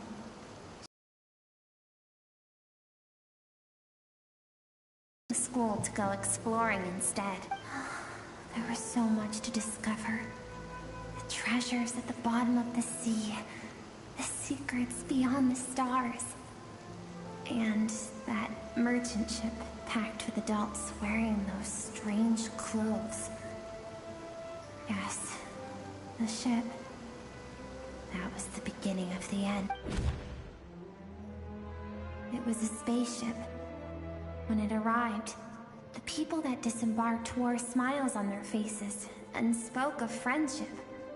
They claimed to be merchants from a neighboring planet, looking to establish trade. Skirk's parents, her relatives, her neighbors, everyone welcomed the newcomers with open arms and allowed them to explore the planet. To them, the visitors were guests and should be treated with hospitality. No one had any idea of what was to come. Several months later, an army of unknown origin arrived without warning and carried out a ruthless campaign to destroy everything and everyone on the planet. Skirk had skipped school that day, like so many times before, so she was not caught in the immediate wave of destruction. But when she came home that day, only fire and ruin awaited her. Countless people cried out to her for help. People she knew and loved. Friends and relatives. The little girl who lived next door. The shop owner with the bad leg. The bad-tempered teacher she had made fun of just that morning. Their lives were discarded like worthless trash as the fire consumed one life after another. Skirk was helpless. All she could do was run. And so she did. She kept running until an unexpected figure crossed her path.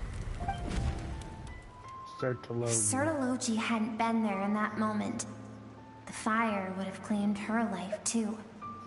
And there she would have remained, left to rot in the scorched earth, with no answer as to why any of this was happening. Because she and her people were seen as a threat. As the initial merchant ship explored the planet, they discovered that it hadn't always had the condition to support life. Yet there was evidence of human activity, even during the periods of extreme heat or cold in the past. Alright. Further research revealed that, over time, the The people of this planet had evolved the ability to adapt to any type of environment or energy source. For that reason, the outsiders viewed them as a potential threat and decided to eliminate them before the threat could rear its head. And so, the army was called, and the so-called danger was wiped from the face of the planet. Senseless, isn't it? Deemed a threat because of a gift they didn't even know they had.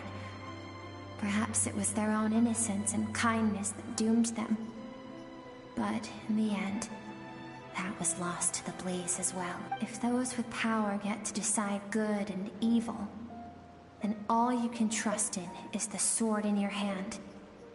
And so, before death could claim her, she ran and never stopped. No one wants to relive their most painful moments. Well, that brings us to the end of the story. This is as far as we can go. Skirk is waiting over there. For both of us. Let's go to her. It's time to fulfill my purpose. And my greatest wish over all these years.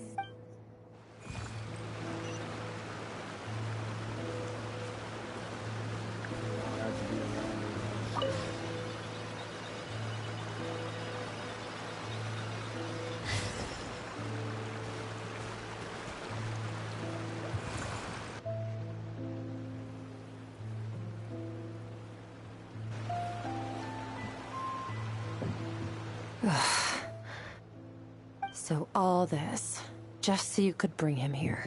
I have things to say to you. Well, to me. I want someone to witness our reconciliation, even if it takes an argument to get there. And he is the best choice in this moment. Her suppressed emotional self. The version of herself she keeps locked in the recesses of her mind. Stifled by reason. That figures, since she knows everything. All those rejected impulses, those discarded aspects of your past selves, they are a part of me now. I am who you used to be. Someone you have refused to face for too long. So, I came to face you instead. You're wrong. I've faced you all along. And that's exactly why I keep you locked here. Your existence makes me weak. Moments of joy and longing are when we are most vulnerable. Don't forget, it was a penchant for goodness over reason that doomed our homeland in the first place. The vastness of the universe renders everything insignificant. Our feelings most of all. Even so, learning from the mistakes of the past doesn't have to mean erasing everything. Strip yourself of your so-called weaknesses. Emotions like kindness and empathy, and what makes you any different from the ruthless soldiers who slaughtered our people? The difference is that I'm doing what is right, what is necessary. And how do you know that? I allow you to exist, but with limited freedom. That is the greatest kindness I can offer. I've shouldered everything you couldn't carry. I rose above the numbness and emptiness, and it was cold, unfeeling reason that brought me this far. It made me who I am. It made me strong. That is the problem. I want to shoulder those things together on the grand scale of the entire universe. Maybe our feelings are vanishingly small, but why should that mean they don't matter? Emotion gives warmth to the cold expanse of space. It gives meaning to the world around us. Think back to those nights of gazing at the stars, those afternoons of exploring the unknown. Think back, and let them grant you peace. A brief respite from the pressure you put on yourself. That isn't what we need. It's exactly what we need. Aren't you curious about why recovering your strength has taken longer than normal this— Finally, you get to the important part. That is the only answer I came here to find. Then look around. Look at your inner world. You cast aside your dreams and curiosity, and in doing so, you lost your original motivation. You severed all connection to who you used to be, so you can no longer draw strength from your past. Now, The only things driving you forward are fear and survivor's guilt. But these cannot take you far enough. And so, this river, the source of your strength, grows more polluted by the day. And with that, you get weaker. And you think that means I should seek help from a weak little thing like you?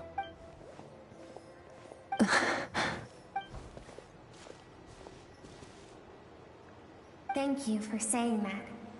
I knew bringing you here would be the right choice. To be honest, I'm not here to argue with you. This isn't about who's right or wrong. And in fact, I agree that in order to make it through the wake of that tragedy, we had to distance ourselves from the pain through reason over emotion. But what is right at one point in time isn't always right forever. I know you will never forget that fire. I know the fact that you were the sole survivor fills you with guilt. And I know that among the voices that haunt you, mine is there too. Because deep down, you know that you didn't turn out to be the person you wanted to be. All those unfulfilled hopes are like knives to the heart. And I don't want you to hurt anymore. So even if you can't accept me, I hope, at least, that you can let go. I keep thinking, maybe it would be better if I had died. I wouldn't be haunted by that fire all the time. I wouldn't have to go on like this.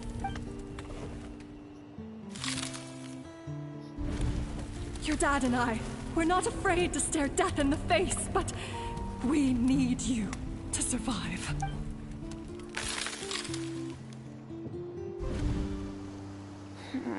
I'm sick of being a kid. There's so many amazing things out there, and I'm ready to see them all.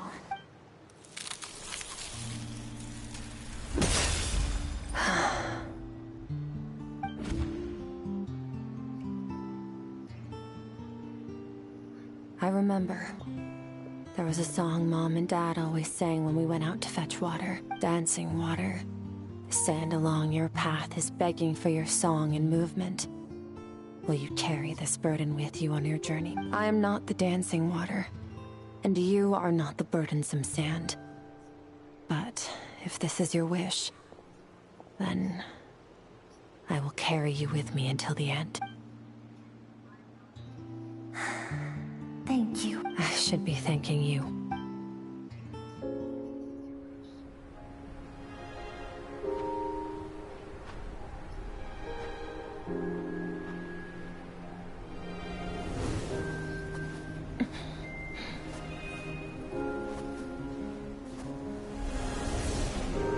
Run, Skirk, run! Remember, leave no one alive! Heed my words, Skirk. Let fear take root in your soul. Did you survive? Why was it only you? Skirk, did you become a positive light in this world?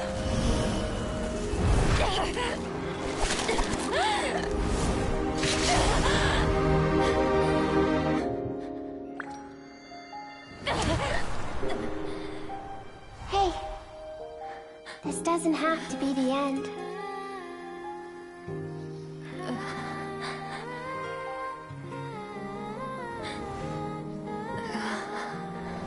Life is a gift.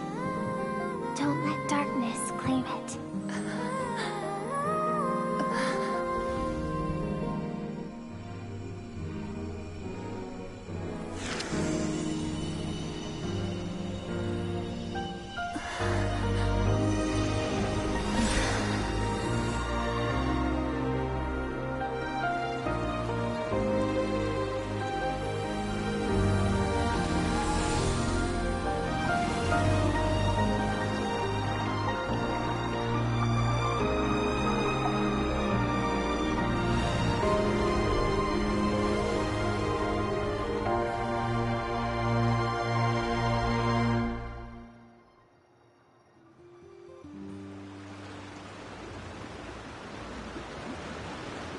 There we go, Skirk. So, you saw my memories then. I once asked my master if survival of the strongest was the law of the universe. He said no. But in a world without order, those with no moral boundaries tend to be the ones who survive. That's why, after hearing his answer, an idea came to mind. An idea that, one day, I would create a new world order. One in which there would never be another tragedy like that fire. One in which power was not the law of the land. But that means I must defeat him. Because my master, Sertology, is, at the core, a defier of all rules and order. Yes. And not just because of the gap in our abilities, but also because I have no reason to see him as an enemy. Although his decision to train me was not made out of kindness, he did everything a master should. He saved my life, taught me the sword and the principles of strength. And for that, I respect him. I know. And it's not something I want. But Master never goes back on his word. I have to treat everything he says as a promise. He's no longer into that. But he sends me messages through the abyss every now and then. Most of them are simple greetings, or an answer to one of my questions. Every time I hear from him, my heart skips a beat. And I wonder if this is the moment where he'll finally appear before me and tear down everything I've built to pieces. Maybe that means I do live in eternal fear, just like he said. Yes, I respect him, but I'm also afraid of him. And for that reason, the pursuit of strength consumes every moment of my life. I don't know what Master has planned, but I have to be ready. I'll help you. Help me? Why? This isn't your fight. Because if we want to build a world we both want to see, everyone has to be willing to fight for it.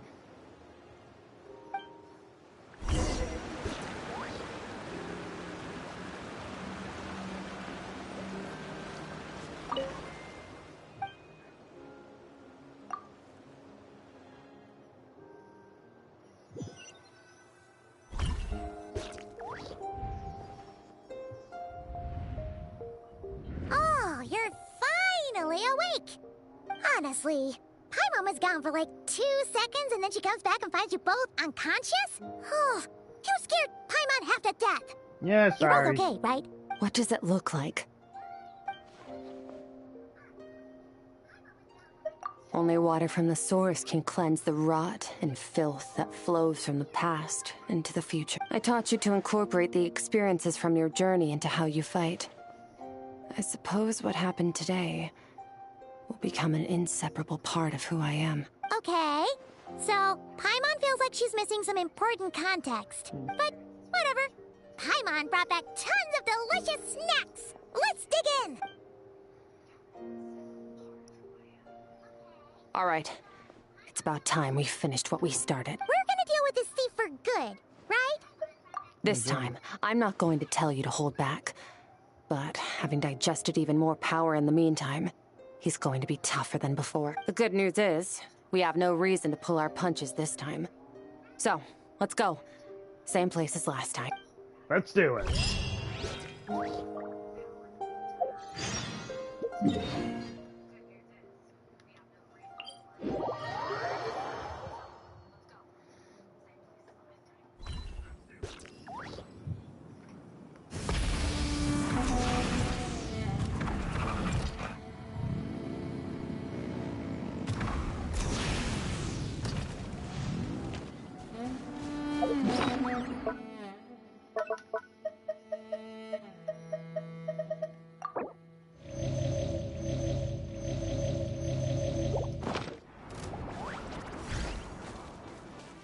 Try and stop me!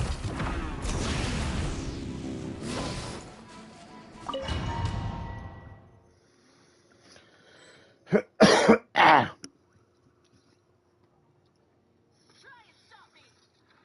The fog is gone!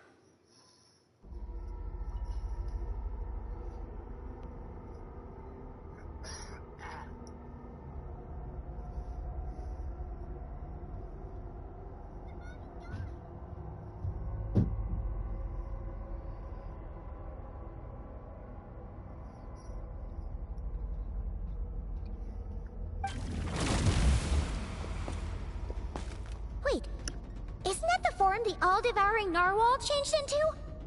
How come he knows that, too? Really? So, you're telling Paimon that giant whale and this guy can both turn into the fowl? How does that work? It's a subconscious instinct. Any intelligent being who longs for his level of strength is bound to mimic his appearance. It's a natural response after encountering someone as powerful as Master. To them, he represents ultimate power. Alright then. We know the person before us has encountered Master, and we know he stole a portion of my power. So it's not surprising that he would assume this form. Okay. Oh, the closer Paimon looks, the more intimidating it gets. Nervalette isn't here this time, so it's up to us. He won't have the nerve to steal again after we're done with him. Let's... That's why I'm here, because I have this interview. Everlasting.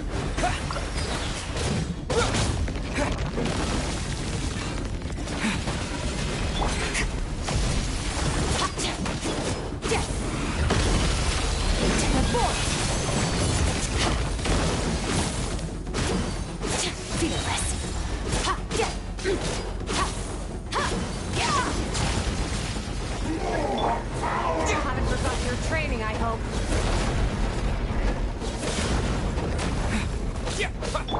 Merciless.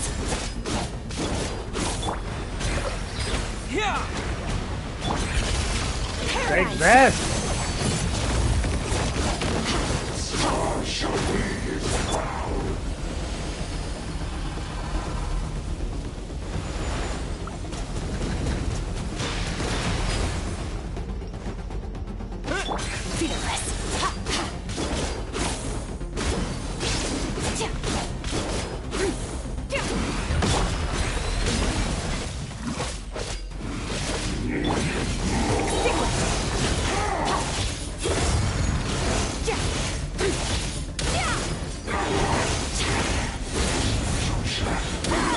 This world.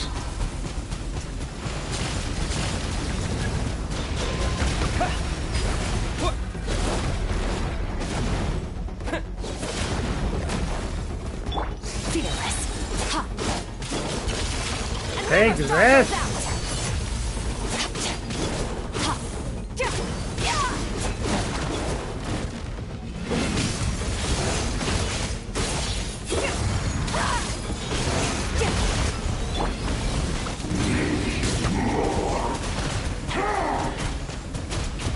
Water jet! Bubble in for a win!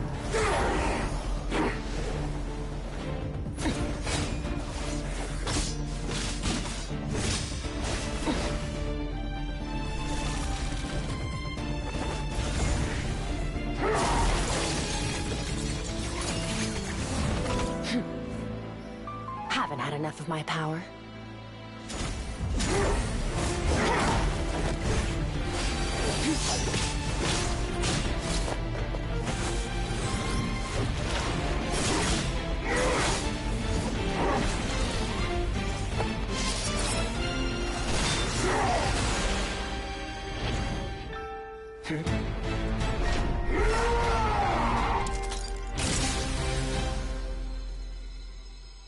Well then, let's see how much more of this power you can handle.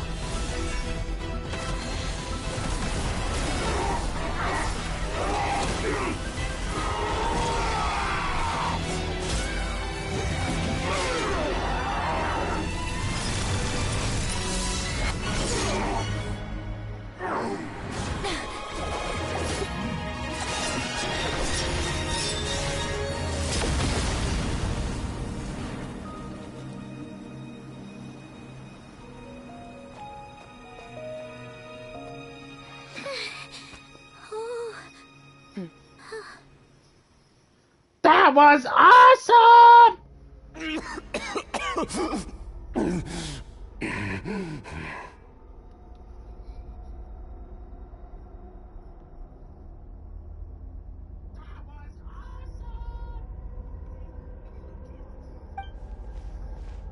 Well, have you come to your senses? You saw that my body was at its limit. So, you deliberately channeled your power into me, knowing that it would destroy my shell from within. Such power. Such keen battle instincts. So, you must be... Skirk, Sertologi's disciple. How long has it been? How long has he been away from Tevat? Hundreds of years. Hundreds? Sorry. It's a lot to take in. I should introduce myself. I am Skofnungar, a friend of your master and one of his followers. This is the first time I've heard your name, Skirk. But hundreds of years ago, I knew you existed. And I knew you would come here. Hundreds of years ago? Sounds like you and Master have quite the history. Care to tell us about it? Of course. Might as well take advantage of a clear head while I can.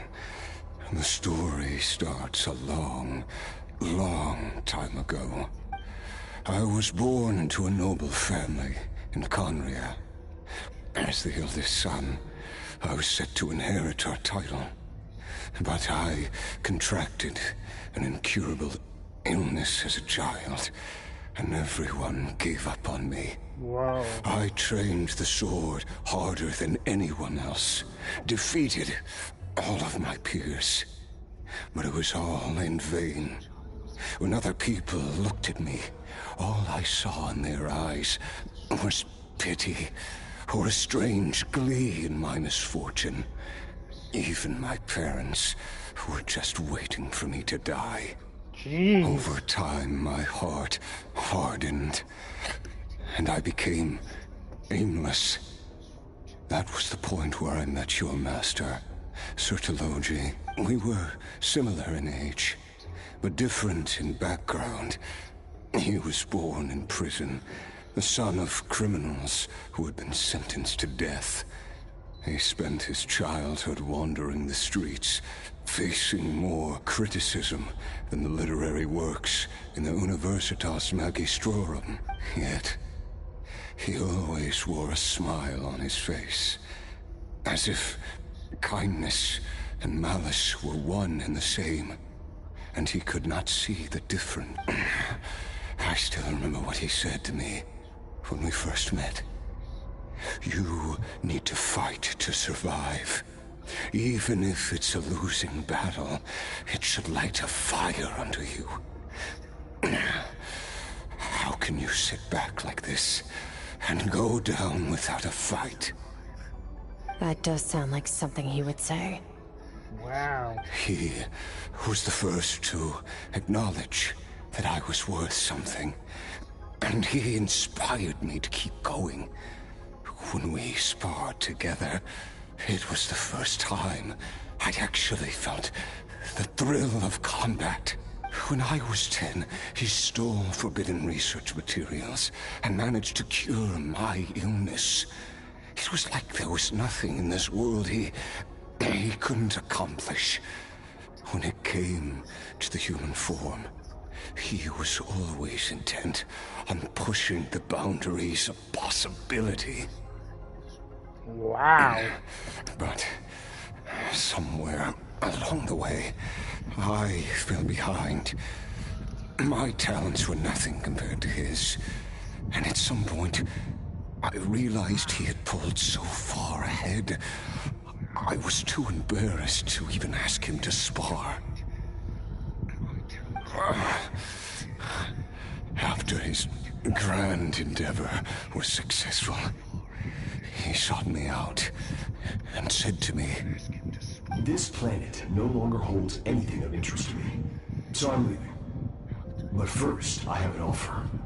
I can use a power I have just refined to break the curse of immortality for you. Your death was once what we worked so hard to prevent. But the immortality you now face is a different kind of pain altogether." Jeez. I'll pass. Immortality doesn't sound so bad to me. Since I can't die, it means I have an infinite amount of time to get stronger. Maybe I'll finally catch up to you one day. And we can spar like we used to. Wow. Are you sure? I cannot say when I will return. Your body, or rather, your soul, might not be able to withstand this curse. All I can do is try. After all, a wise man once told me, people need to fight for their own survival. Wise indeed. Nevertheless, if you grow weary of the pain of immortality, and wish to experience a good sparring match before you wither away, seek out my disciple. Disciple? Never thought I'd hear that word coming from you.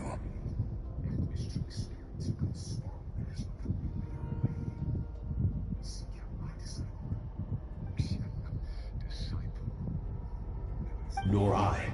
But Vedifenir said I was destined to find a disciple out there in the universe, and bring her to Tibet. You know as well as I, Vedifenir's prophecies are never wrong. Well, now I'm curious about who this disciple of yours will be.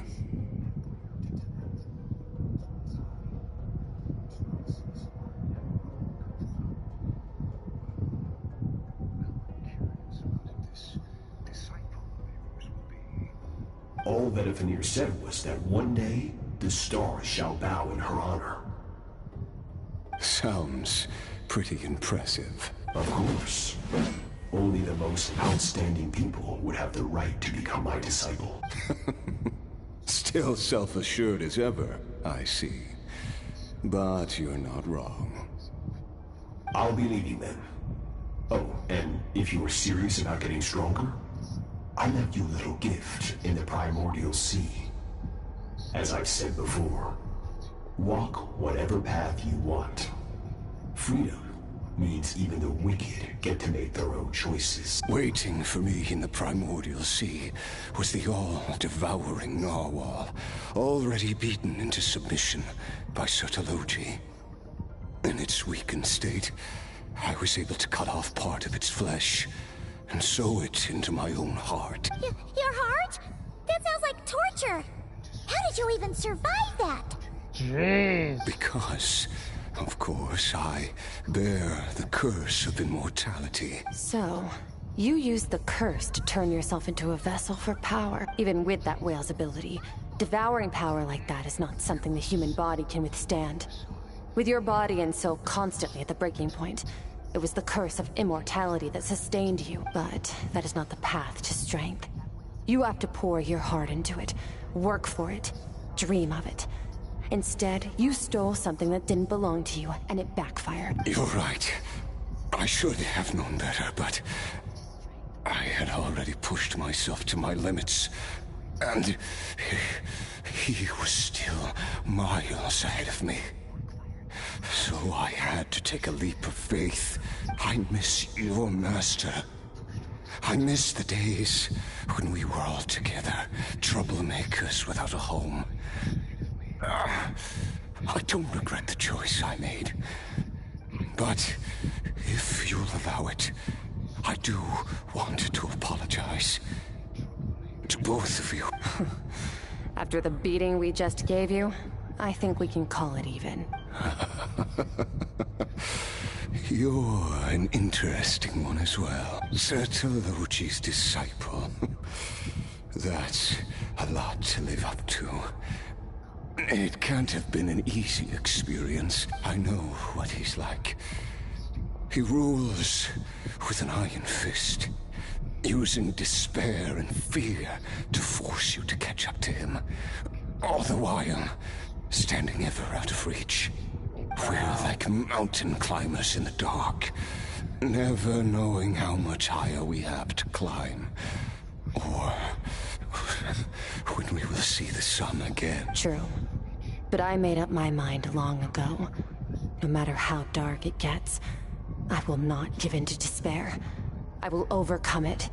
Besides, after hearing your story, I suspect what Master really wants is not a battle that demands his full strength, but rather a defeat without regrets.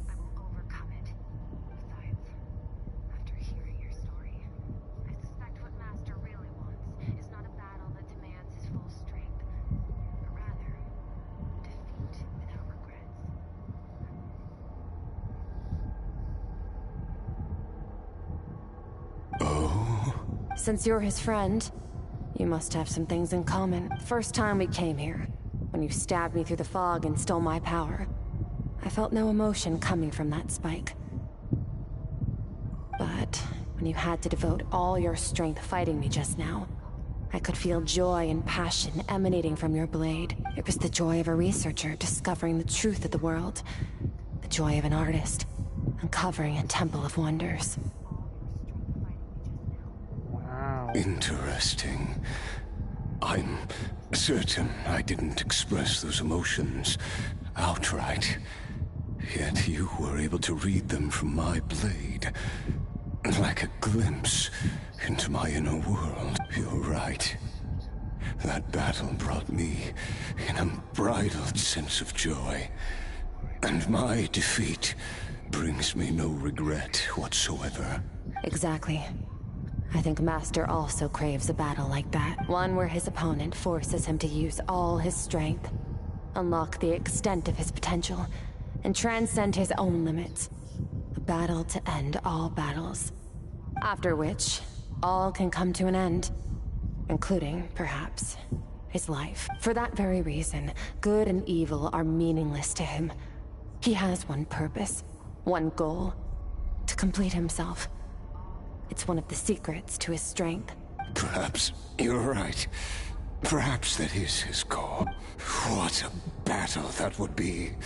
Oh, to witness such a... Are you okay? Too many different kinds of power are surging through my body.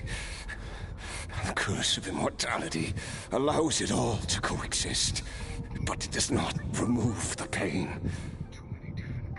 Wow. I won't be able to hold on to my sanity for much longer. What a shame. I would have loved to witness that battle. Sertologi once offered to free me from this curse. Now, I must ask that of you, Skirk. Can you release me from the pain? I can, but not through death. That's what you are hoping for. It's not a suitable punishment for your crime. As an alternative, I can take your consciousness, along with all the power you've consumed, and smash it to pieces. The impurities will dissipate, and under the curse of immortality, your mind and body will regenerate. When that process is complete, you will be back to who you were before, no longer tortured by powers you can't control, but it will be a time-consuming and painful process. The decision is yours to make. I accept. And who knows? Perhaps I'll wake up in time to witness your great battle with Sertologi. I have faith that you'll be able to stand against him one day. Though I know it'll be a long and arduous road if we are climbers in the dark. It appears the dawn has finally broken for me. But your ascent continues. At least, it looks like you are not alone on your journey. I will reach the top of this mountain, no matter what it takes. And you, Skofninger, will be my witness at the end of all things. That's finally over. Let's get out of here. Huh. At least we don't have to make a mad dash for the exit like last time.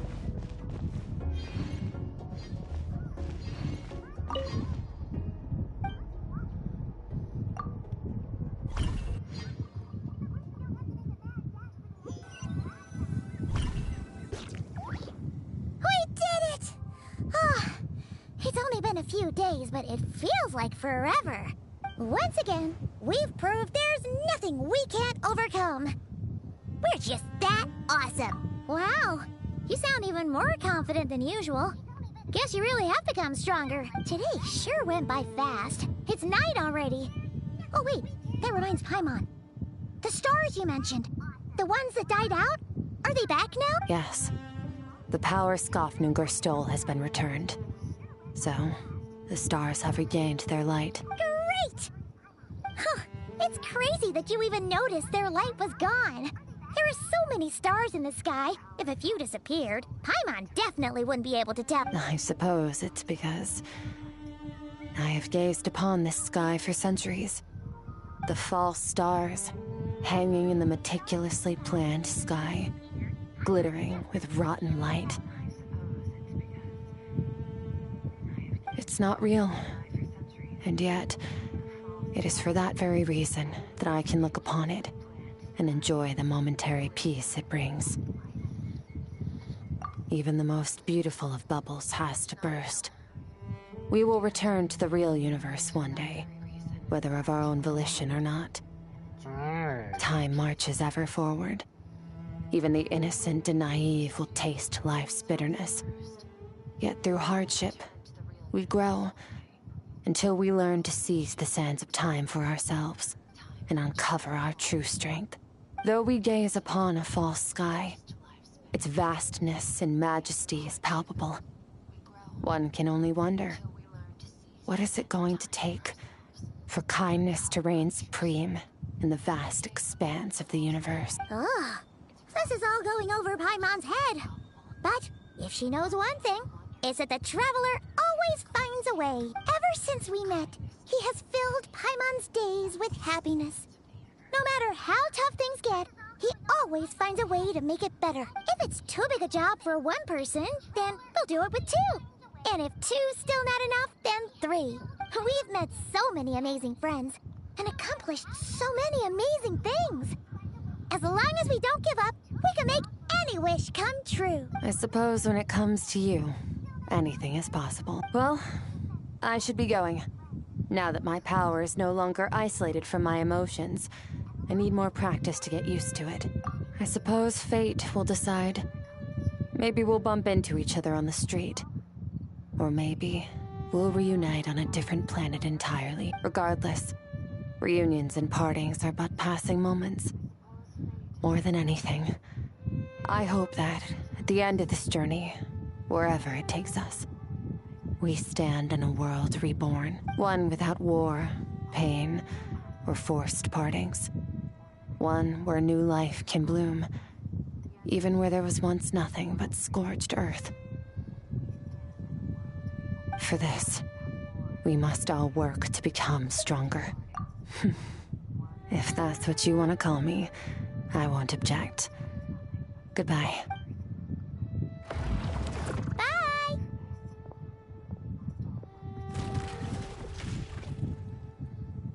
Is it just Paimon, or is she being nicer than before? We definitely count as friends after all that, don't you think? Hey, what do you think about camping here tonight? There's nothing quite like sleeping under the stars. Yep. Come tomorrow, we can continue our journey. Oh, and since Paimon treated you to that super nice meal at Wanmin Restaurant, it's about time you returned the favor. Of course.